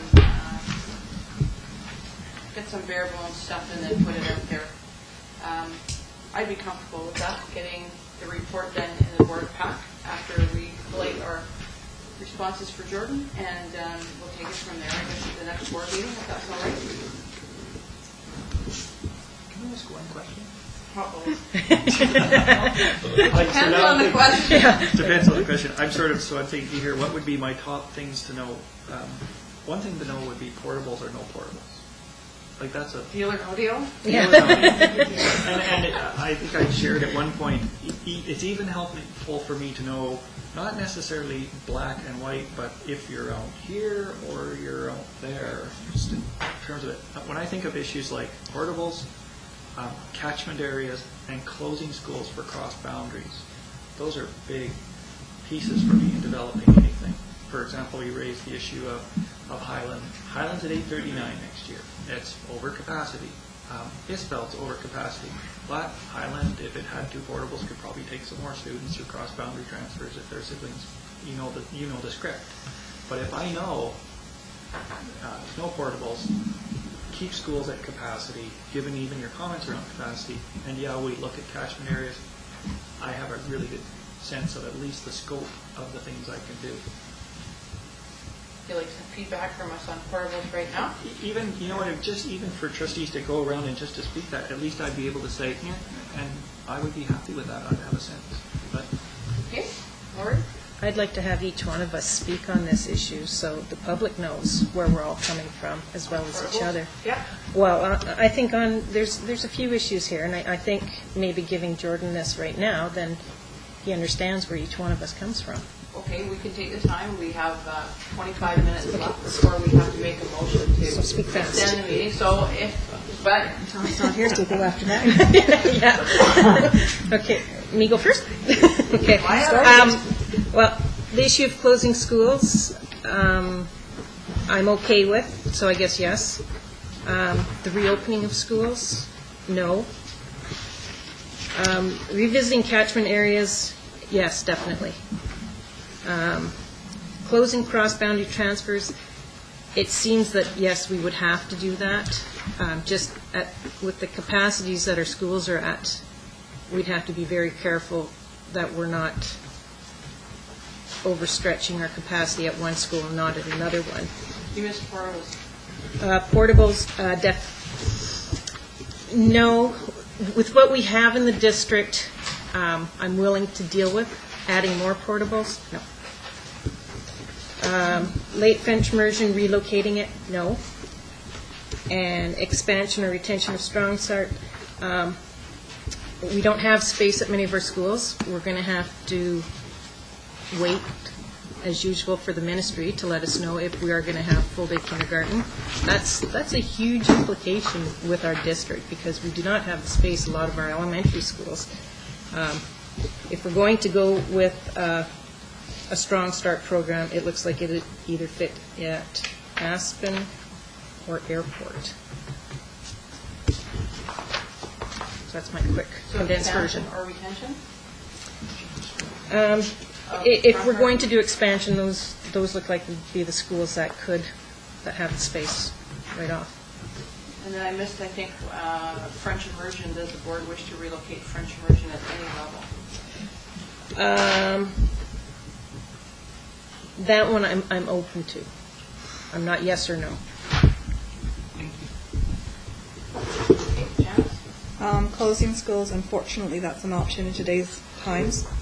Reopening schools, it varies on the configuration or grade structure. There's a possibility, so I'm open to that. Revisiting catchment areas. Unfortunately, boundaries for schools have to be, because the population will shift. You have areas of the community that are going to be massive growing. You look at Cumberland area, you look at out, some areas are bound to be growing, and you have more students shifting, so you have to look at catchment areas because the boundaries and where houses are built. Portables. Out of the portables, I hate portables. I really, really, truly hate portables. My oldest son, when he started Courtney Junior for a year, was in the parking lot out there. That's where his classes were, in the parking lot. He didn't go to Courtney Junior first year. He went to the portables at Courtney Junior for the first year, and the portables at Glacier View and the portables at Vanier. I hate portables. I'd rather them be gone. So That's my no. opinion on portables. Is that a no? Definitely no. Can I just ask, just short clarification? Does no on portables mean no more, eliminate them, or eliminate them? Like, it's a difference for me. No more, period. Thank you. And eliminate them as fast as possible. Okay, thanks. Closing cross boundaries transfers. Unfortunately, that has to be an option. We have schools that are at capacity, and if we have early kindergarten, you have to look at all options. French immersion. I think French immersion, we need to leave them alone. Late French immersion, same with them. I think that my history in the district is French immersion has been bounced around. I'm going back to the Valley View issue, and it's filled in that, and I think that they need some stability, but I'm not going to close the books on that. I prefer we leave them alone. I love strong starts, and I think that we need to expand it and retain them in some sort of capacity. Anything else? Danny? Okay, closing schools is necessary. Reopening schools, same answer. We need to reopen, fine with that. Revisiting catchment areas, yes. Portables, similar to what you got here, is you've got a set number here now. Move them out ASAP. Cross-boundary transfers. That one, we still have the choice legislation that we can run up against on that. So we can try to close the schools, but if there's space in there and individual students, you're stuck. Relocating French immersion. I think we still need one in each of the two major centers, Comox and Courtney. Late French immersion, it's a new program, I'd leave them where they're at. And again, the strong start, nice to have where we can fit them in. And I'm not opposed to expanding programs. Okay, thanks, Green. Closing schools, I'm not necessarily against that. So, yes, I'd be open to that, I guess, would be covering instead of talking about it. Reopening schools, depending on the reconfiguration, probably the only one I would really consider would be reopening Lauzon. Revisiting catchment areas, yes, of course, I think that's going to be a necessary thing if we looking at some of these models. Portables, I'm with the rest of them. I want to get rid of them as soon as we can, so bring in no more portables. Closing cross-boundary transfers may not be necessary after you've changed your boundaries. There may be very few cross-boundary requests after the boundaries have been changed. However, it may be that we do have to consider that. French immersion, we want to do this as compassionately as we can, so if we can leave them where they are, that would be great. However, there may have to be sacrifices made, I guess. As far as the late immersion, because it is a new program, I'd like to leave them where they are. And I don't really know a whole lot about Strong Start as in how many people utilize Strong Start right now and how many may utilize it if we retained it, so I can't really answer that question. I have an opinion on really just 4 of them, and then I have 2 extra ones that aren't on the list. closing schools, I would say it's not an option. I think I might be the only one saying that. Catchment areas, I think that it does make sense to consider that, particularly because Comox students are now split with with some of the students from Aspen, depending on the boundary, going to Isfeld, which will be over capacity, and Highland, which won't be over capacity. And if they weren't split, then everything would just equalize. But again, knowing nothing is simple when you're moving humans. Portables, same as everyone else. I would want to eliminate the ones we have now and aim for a 0 portables in the district. Of course, if there's some wonderful solution that makes everyone happy and it requires 2 portables in the district, then we want to be reasonable and flexible about that. Closing cross-boundary transfers, I don't think we should close cross-boundary transfers ever, because I think individual circumstances are always worth considering.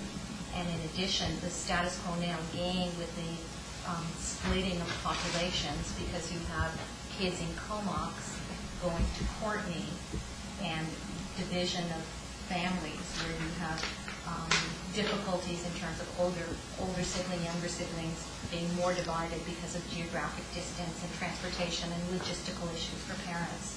So I think we should always be open, at least, and deal with it one-to-one. My 2 extra issues, I would like to see some kind of flexibility in schools in terms of having space, so we're not running into the crisis, especially with kids with special needs who absolutely need a quiet area. And I've seen in some schools the quiet areas in the middle of a classroom. So finding space and planning for that space, as opposed to just having to be reactive and then searching for corners here and there. The other thing that's not on here, and I don't know if it might be too specific, is moving the Comox Challenge program back to Comox. There should be space. That's something that I've been asked about recently by a parent and by a child. Okay, for me, closing schools, my preference is not to close any other school unless there is a really good reason to do so. Reopening schools, yeah, I'm open to reopening schools. Revisiting catchment areas, my preference would be to deal with overcrowding through a compassionate changing of our catchment areas rather than adding portables. So yeah, to revisiting catchment areas. Portables, like everyone else, I would like them gone, although not really quickly. For example, at Valley View, to just quickly go and say, we're taking all 5 portables out and scattering people all over the place would be horrible. I so don't want to do that. Closing cross-boundary transfers, again, really for the reasons Fran mentioned, there's always specific circumstances we need to be ready for. I'm not in favor of that either. French immersion, relocate French immersion at any level. I don't think we should relocate the programs that we have in existence now, although if we do consider other grade structures that may require the creation of 6 to 8 school. So what do we do with those kids? Do we leave them where they are, or do they move to another school? I think they probably would have to move to another school, if you follow me. You can't have K to 7, 8 to 12 now or in the future for French immersion and something different for everyone else. I don't see how that would work. But I think we should stay at Rob Road, Pentledge, and I think Isfeld was a good match. That's something that I heard in the consultation process before. That was a nice central location. So if we can keep that there, I think we should do that. Lake French immersion, I think, should stay where it is. Strong Starts. I need a little more information on that one. How long do we get funding from the ministry for those Strong Start programs, Len? I don't know the exact answer. They've certainly committed to continuing I think $60,000 per site, but there is always a potential that they will stop doing that sometime. We get that annually, $60,000 annually? Yeah, of course, if we, as our assistant superintendent, if we could, if they stop the funding, of course, then we can always curtail it. I think at that point, because it's a choice then between something else and continuing the Strong Start program, we have to have that discussion. But yeah, as long as we keep getting funded for Strong Start, I think we should keep having them and actually develop that a little more. Like Fran, I'm really concerned about the space that we have in the school. I think that where we missed the boat last year was we didn't have an adequate sort of survey. The board, to be clear, the board did not ask for an adequate survey prior to implementing the model last year. So this in no way reflects on staff. I think now we have a mechanism in place with that space report going to the finance committee where we can flesh that out a little bit to make sure that we have adequate space for various different things in the school. And I think that is an extremely important consideration as we move forward. That's it for me. So, Jordan, you have what you need there? Thank you, that's extremely helpful. Look, I have a spreadsheet.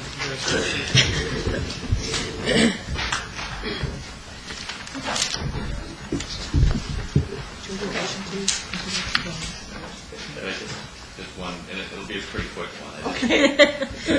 We kind of danced around the financial information piece, which was on the back, but I just, the words financially viable have been mentioned a couple of different ways. Can you just give me a quick idea of what you mean by that? I think everyone pretty much said we have to be able to afford this. $10 million to do something different. I'm thinking it's probably out of the question. It would be good if you had a spreadsheet. A nice spreadsheet. Sorry, I do like that. Thanks very much. Okay, so next item is services for students with low incidence disabilities, secondary and life skills program. Unfortunately, Marianne is not able to be here this evening, so does anyone have sort of a brief comment on this too? Anyone want to make a brief or? I think we've had, there is a note attached, and just my request was unexpectedly, Marianne McCrae, Director McCrae, unable to be here tonight. We talked about having this at a liaison meeting and then at a board meeting, and I wondered if the board simply wanted to defer it to another opportunity to speak to it, because she really is the expert in the area. Motion to defer, second. When? And to where? Next board meeting. Can we debate a motion to defer? Okay, well, I'll advise debate on this. My concern with deferring this for another month is that we actually started out by wanting to have a conversation about this in December, and now it's the end of January, and we still aren't there yet. I'm just wondering if we could refer this item to the Finance Committee as perhaps they are going to meet sooner and can have a more fuller discussion about this. I don't know. What's up with that? Well, I agree with Fair, that. 1 o'clock instead of 3. Jeff? Okay, the only thing about that, and I'm okay with that, is the fact there's only 2 trustees, and some of us like to have that conversation. We're not able to participate. So as long as that, there's some flexibility for those who are unable to attend to have a conversation, because there's some questions I have. Unfortunately, I have to work, and I'm not on that committee, so I can't attend that. So while it's great to go there, where's the conversation, where's that dialogue happen? And that's typically at a board meeting or some other format. And has a suggestion perhaps brewing? No, I have a question. I think, are we actually debating a motion to defer? No. This report? Okay, what do you, Normally, say what's on your mind there? no, I just didn't normally don't defer, or you don't debate those kind of motions if you don't get one. Okay, so when we vote on the motion to defer, it's sort of open to when it's deferred to? You could be specific if you wish. Can we leave it open? I'll leave it open, please. Okay. Any further discussion on this motion to defer? No, sorry, I take that back. All those in favor? You know, some people just don't learn. Sorry. All those in favor of the motion to defer? Opposed?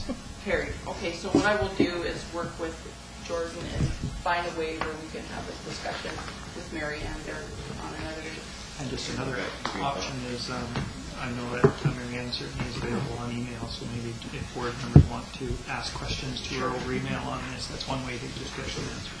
Perfect. So, Madam Chair, in light of the time, I make a motion that we continue on. Past 9 o'clock? Past 9 o'clock. Do you have a seconder? Tom's not here, so I'd be lucky to do it. Did you second it? Second. All those in favor? Opposed? Carried. Thank you very much for that, gentlemen. Human Resources Report? Everything's going to be speedy. I'll start with the recommendations. Title of the quality teacher has been on leave for the past 6 years. Has resigned effective February 1st after 17 half years of service in the district. And then requirements, Tom Shaw, teacher at Brooklyn Elementary, will retire January 31st after 19 half years of service. Vinnie Forbes, the kindergarten teacher at Keyband, will retire effective June 30th, 2009 after 17 half years of service. Howard Schultz, the vice president of Nines, will retire March 31st after 20-some years of service for the district. And Gail Schultz, teacher of the Challenge Program at Morton Elementary, will retire March 31st after 13 half years of service. And those retirees will be honored with the board function in June. Thank you. See the management report? Second. All those in favor? Opposed? Carried. Board governance. Since we've changed our meeting structure somewhat, we need to change our board procedural bylaw to reflect those changes. So what we have here is the bylaws listed that we need to pass. So we could pass all 3 of them this evening, or we could just do 1 or 2 and defer the final passing of this into another meeting. Look for someone to read the first. I'll read that. It be regularly moved and second that the school district number 71 Comox Valley approve the board procedural bylaw receive its first reading. Any discussion? Brent? Just a couple questions. I'm not sure references to committee of the whole board refer to a previous committee, or if that still is applicable. So there's a couple references, and just wondering. Glenn? Through Madam Chair, yeah, there's 2 sort of committee of the whole is actually a phrase used when the body decides to go into a committee of the whole. That still exists in here. But the previous committee of the whole was an education committee. That's what was actually called committee of the whole education. So the references in here are committee of the whole in general, non-committee. And another question. There was all business, this is the last page, that comes before standing committee will be limited to items referred different ways. And that, I'm not sure if that was consistent with what the plan was in terms of referring items through the board. So, for example, policy committee, can items be referred by management, or do items have to be referred by the board? So just ensuring that that's accurate. My recollection is that you are correct. That does not sort of recollect what we talked about at our governance session. That items cannot be referred to standing committees other than through the board meeting agenda. Bullet number 2. Yeah, so just it would be limited to bullet number 2, I believe, is what we had discussed at our governance meeting. Look forward to somebody else weighing in on that, if that's what your recollection was. Yes, that's my recollection. Okay, so we could strike those other 2 bullets and amend the board procedural bylaw. Do a motion to amend it? No, The because- bylaw?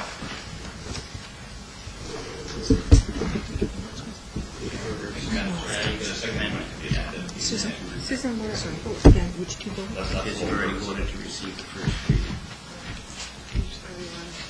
So we would vote on the first reading. Good, and then amend it on the second, sure, that's still. Okay. Okay. Page 33. See right here?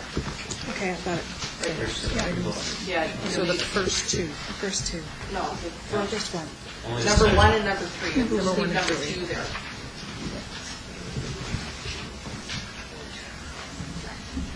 Okay. So I move to remove bullets 1 and 2. Just we've got to vote on the first reading of the bylaw. Okay, so we'll vote on the first reading of the bylaw. All those in favor? Opposed? Carries. Okay, so now the second reading, it would be, Get the amendment first. move it as amended. Yeah, just add a as amended at the end of it. Okay.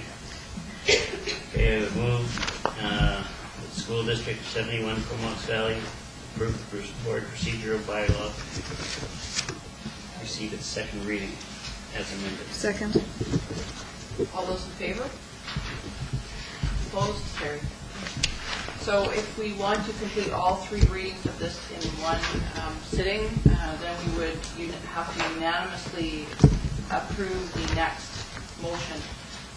I would move that the board unanimously agree to suspend the requirements of the School Act and Board's Procedural Bylaw 2007 to have third reading of the Board Procedural Bylaw at a subsequent meeting. Second. All those in favor? Opposed? Carried. It be regularly moved and second that school district number 71 Comox Valley approve the board procedural bylaw receive its third and final reading As amended? as amended. And second here? All those in favor? Opposed? Carried. Thank you. Whip down to signing authority here. See a couple of motions for you there. That the board delete Janice Proudfoot as signatory for school district number 71 Comox Valley. Can we just pass those together?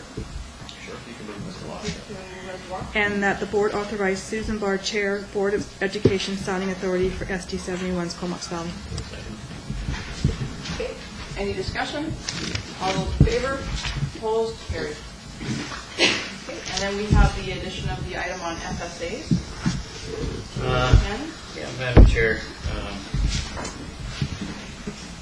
what I'm going to be doing with this, it's become a very big topic over a number of years with the teachers and a lot of the public on these FSA testing that goes on and the particular results that come out and how a certain institute in Vancouver uses these results to grade schools around the entire province.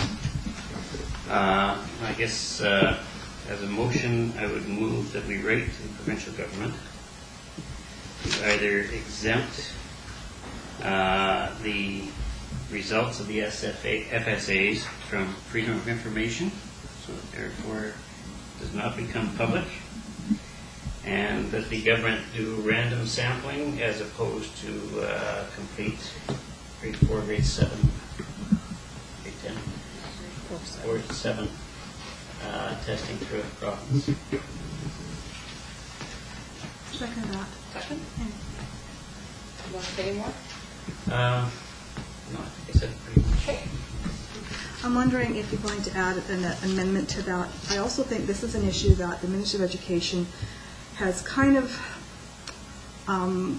created by not negotiating in good faith with the BCTF. And I think that by them not negotiating that, it's left school boards in a difficult position.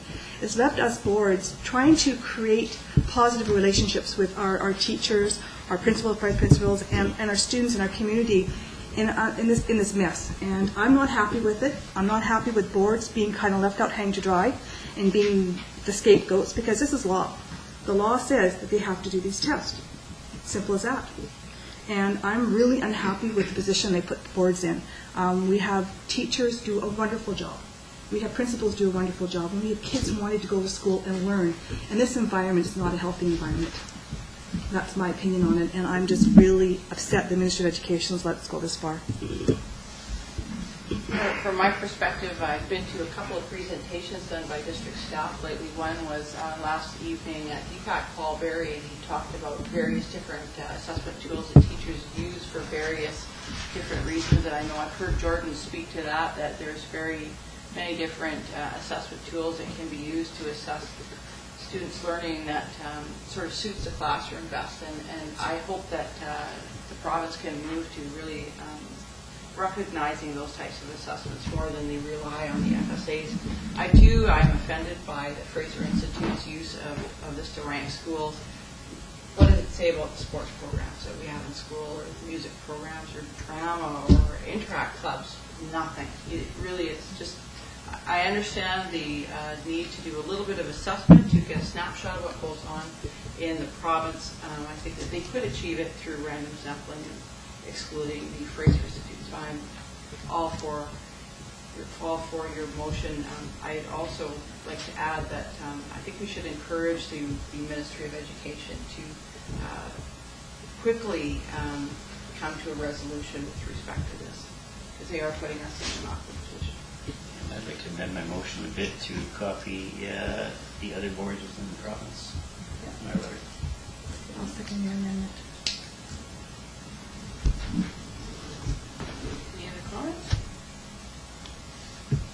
Lori? Just my 2 cents. You know, we are being put in a precarious position here. We're trying to reestablish a relationship with the CDTA, but in the same sense, being boards of education, we're legally obligated to ensure that this test is administered through our schools. We're going to have to sit down with the CDTA and figure out what their position is solely on this and try to come up with some kind of solution that's going to work. My understanding, if I'm not wrong about this, is that the CDT hold their membership locally at every school, and 93% of the teachers in the district that responded were in favor of supporting the BCTF action. So my hope is actually that our staff does a great job of talking to the CDTA to come to a resolution with respect to this, so that the lives of our teachers and students and staff are not affected. We've had enough on our plate for a while. And you've also got to look at the fact that you've got 85% of the people who actually deliver the education in this province opposing the FSA testing. It should send a message to that group of 70 some odd people that are sitting in Victoria. Yeah, totally. Any other comments? Welcome to the board, you guys. All those in favor of the motion? Opposed? Carried. Thank you. Okay, so next, under correspondence, we have a letter from Bunny Shannon, who was a long-serving trustee in our district, requesting that we send a trustee to the Comox Valley Social Planning Society. I'm just wondering if the board would entertain sending this to our next governance meeting. Motion to move to governance. Second? Any discussion? All those in favor? Opposed? Carried. Next, we have a letter from Mark Bruncombe from the Canadian Parents for French with a lovely invitation for us. Motion to acknowledge, receive, and file. Second, any discussion? Just thanks to the CPF for thinking about it. Good. All those in favor? Opposed? Carried. So here at this item, I should give a little bit of information. The funding formula. Oh no, this is not the right time for me to say that. Next item is Brian Colford. Funding formula letter from School District Member 8, Cookie Lake. This letter from School District 8, Cookie Lake, was to Minister Bond,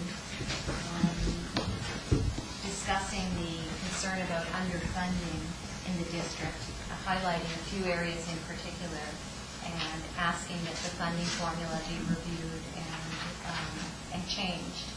And I would like to, I'm not sure of the process, if I need to bring a motion for us to discuss it, or do I discuss? Just go for it. What's on your mind, and then, yeah. So I would like to also write a letter from our board it's something that we complain about a lot, and we meaning in the not just board sense, but we as parents and people in the district about education and dollars allocated. I just wanted to read an excerpt from a BCTF magazine Teacher, November, December 2008. Between 1999, 2000, and 2005, 2006, real total public education expenditures increased an average of $47 per capita in Canada, while BC saw an increase of only $2 per capita. Compare this to the other Western provinces: $193 in Saskatchewan, $148 in Alberta, and $79 in Manitoba. So, assuming this is true, then our province really has lagged behind, and instead of just being in the background and hearing about it and reading about it, maybe we should, at the very least, state that this is a concern, and also state what the implications are. I think that there are two general ones that I've pulled out that dovetail somewhat with the Kootenay Lake letter. One, I think, is related to facilities and health and safety issues, and the fact we have aging facilities, and boards, not just our boards, but boards are being put in positions of balancing maintenance and seismic upgrading and issues like that relating to aging facilities. And I think we need to make it known that this isn't acceptable, particularly when there is bailout money for all sorts of other areas outside of education. And the second general concern was classroom composition and the ability to address individual needs of students. And that includes individual needs, not just special needs students, but of other students. Because if there is a classroom that with a large composition of students with IEPs and particular learning needs, then that necessarily impacts everyone in that classroom and the teacher. So I would like to move that our board write a letter to the ministry expressing concern about the adverse impact that the per pupil funding, assuming that's what it's called, per pupil funding, has on our district, and request that the ministry reconsider its current funding formula. Have a seconder? Second. Any discussion? I'll support that. Thank you. Call the question. All those in favor? Opposed? Carried.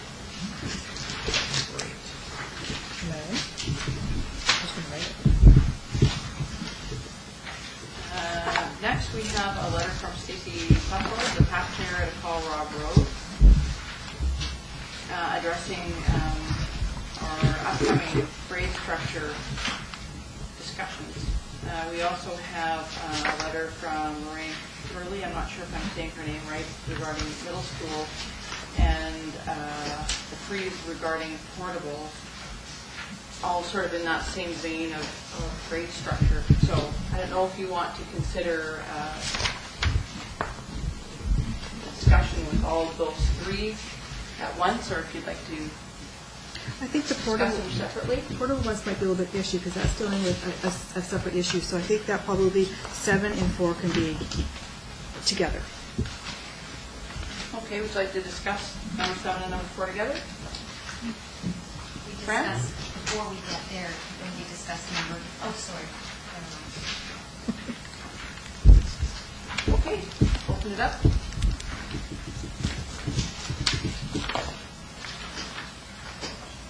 Nobody's saying anything. No, Fran? Just in reference to the letter from the Rob Road Path, I just wanted to clarify the reference to a board decision to direct management to review current grade structure relating to Brooklyn and Cape Lazo. I just want to clarify that there was no board decision along those lines, but rather it was 2 separate motions. One was directing management to come up with options speaking to short-term solutions for Brooklyn and Lazo. And the intent of that was options generally, regardless of grade structure. And then the second motion was directing management to review grade structure generally, which would, of course, include every school in the district, including Brooklyn and Lazo. Anyone else? Maybe a motion to write both groups a letter from the board chair, just letting them know what the processes we're doing, what we're doing the next little while, just keeping them up to date, and so they're informed, and this is what we're doing, and we have made no decisions, and we value their input. Did you get that, Debbie? Sorry, Debbie, I speak fast. Second, okay, any discussion? All those in favor? Opposed, carried. Thank you. We'll move to number 5 now. At a agenda study meeting, we had a bit of a discussion whether this should actually come to the board or not. My understanding is that teacher funding for professional development might be a contractual issue that would be discussed in contract bargaining. And I'm not sure that it can go on our agenda. That was my question. We weren't sure about that, so we thought we would put it out here for the group to respond. So maybe we have some input with respect to this. It's a bargaining issue. What does everyone feel about that? Refer to the teacher liaison committee. Yeah. We could do that. That would actually make it. I'll second that. Extend discussion. For the teacher liaison. Any further discussion on that? Question. Oh, sorry. Question from Linda Marie. Seeing as how we have provincial bargaining with the teachers, how do they come to change it? That's where it's at the provincial table where it's been discussed, not here. I think it would be good to have an opportunity to talk about teacher liaison to see the teachers. I don't think I can ask you for your input right now, but I think it would be good to have your input at teacher liaison, and then if maybe we have this understood incorrectly, yeah, then we can always bring it down there. So, okay. So all those in favor? Opposed? Carried. Thanks. Item number 6. Pat Lewis, Chair, Highland School. Move to Finance Committee because this has financial obligations and ramifications.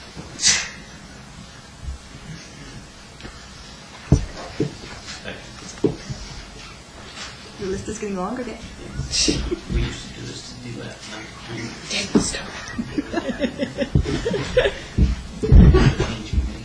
No, you stuck to that thing. We engineered it that way. Sorry, Len. Okay, so refer to finance.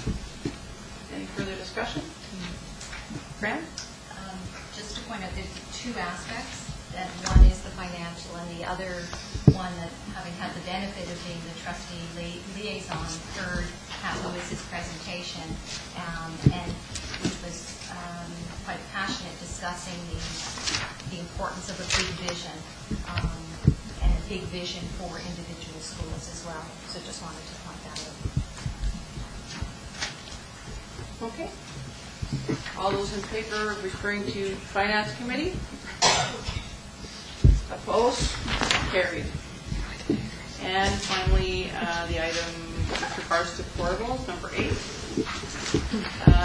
There were sort of two items wrapped up in that. One was a specific issue that happened at the school that Chuck was able to ensure was addressed, I think, quite quickly, and the parents were happy with the resolution. But they did have the ongoing concern regarding the Port of Palos Village, they call it, which we have probably spoken to this evening already. So, anyone have a motion that they would like to make? Acknowledge receiving. Second. Any further discussion? All those in favor? Opposed? Carried. Okay, that wraps it up, I think, for our business for this evening. Is there any questions and inquiries from anyone in the public? Yeah? Good question for Trustee Goldberg, through you, Madam Chair.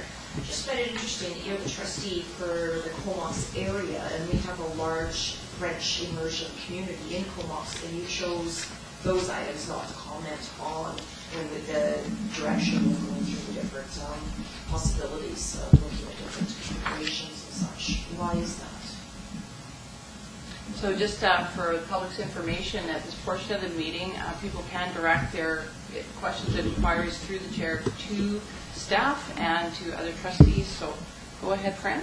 I chose not to comment because I'm just learning about the French immersion information and found Mark Burnicombe's letter very helpful in getting me started. For example, I had no idea that next year we were looking at the possibility that French immersion would comprise 10% of this district. So it's huge. And because of that, I'm not in a position to have a strong feeling one way or another about what makes sense because I'm just in the learning stages about it. Okay. Anyone else?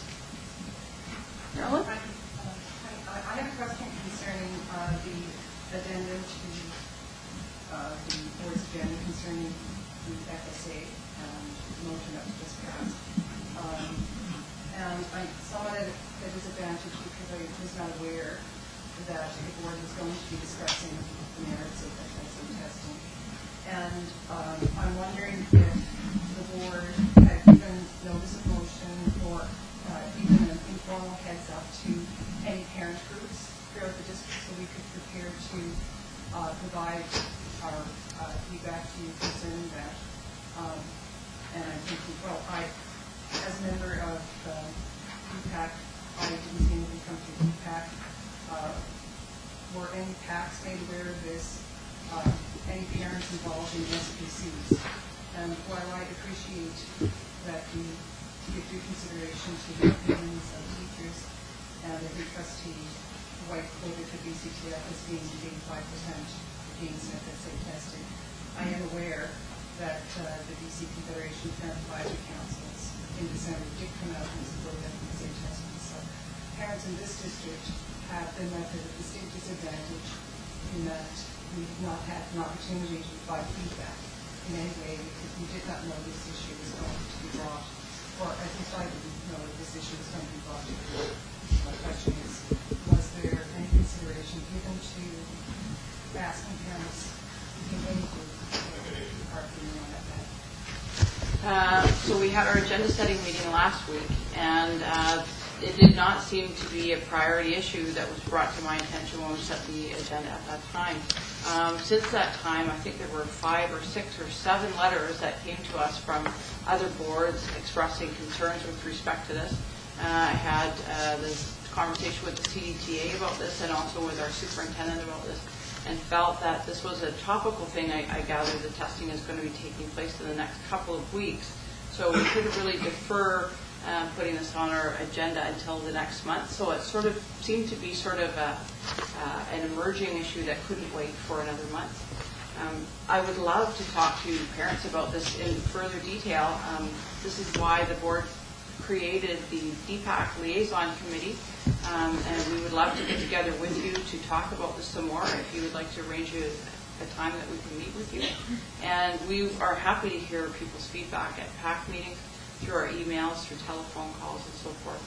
So please do give us feedback. I'm sorry that we were unable to give you notice that this item would be on the agenda any more than we did this evening.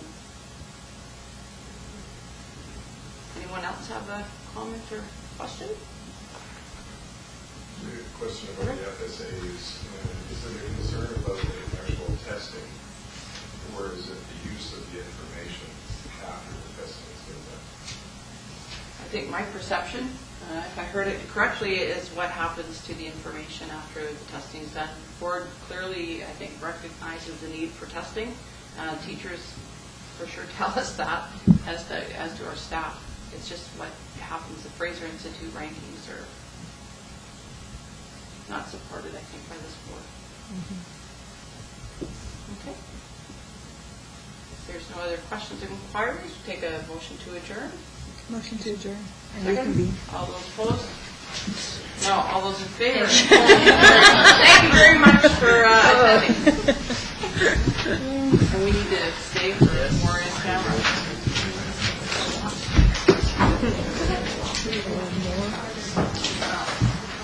This is a new case. So Steve, we have a meeting set up with you guys, Barb. What's your name, Barb?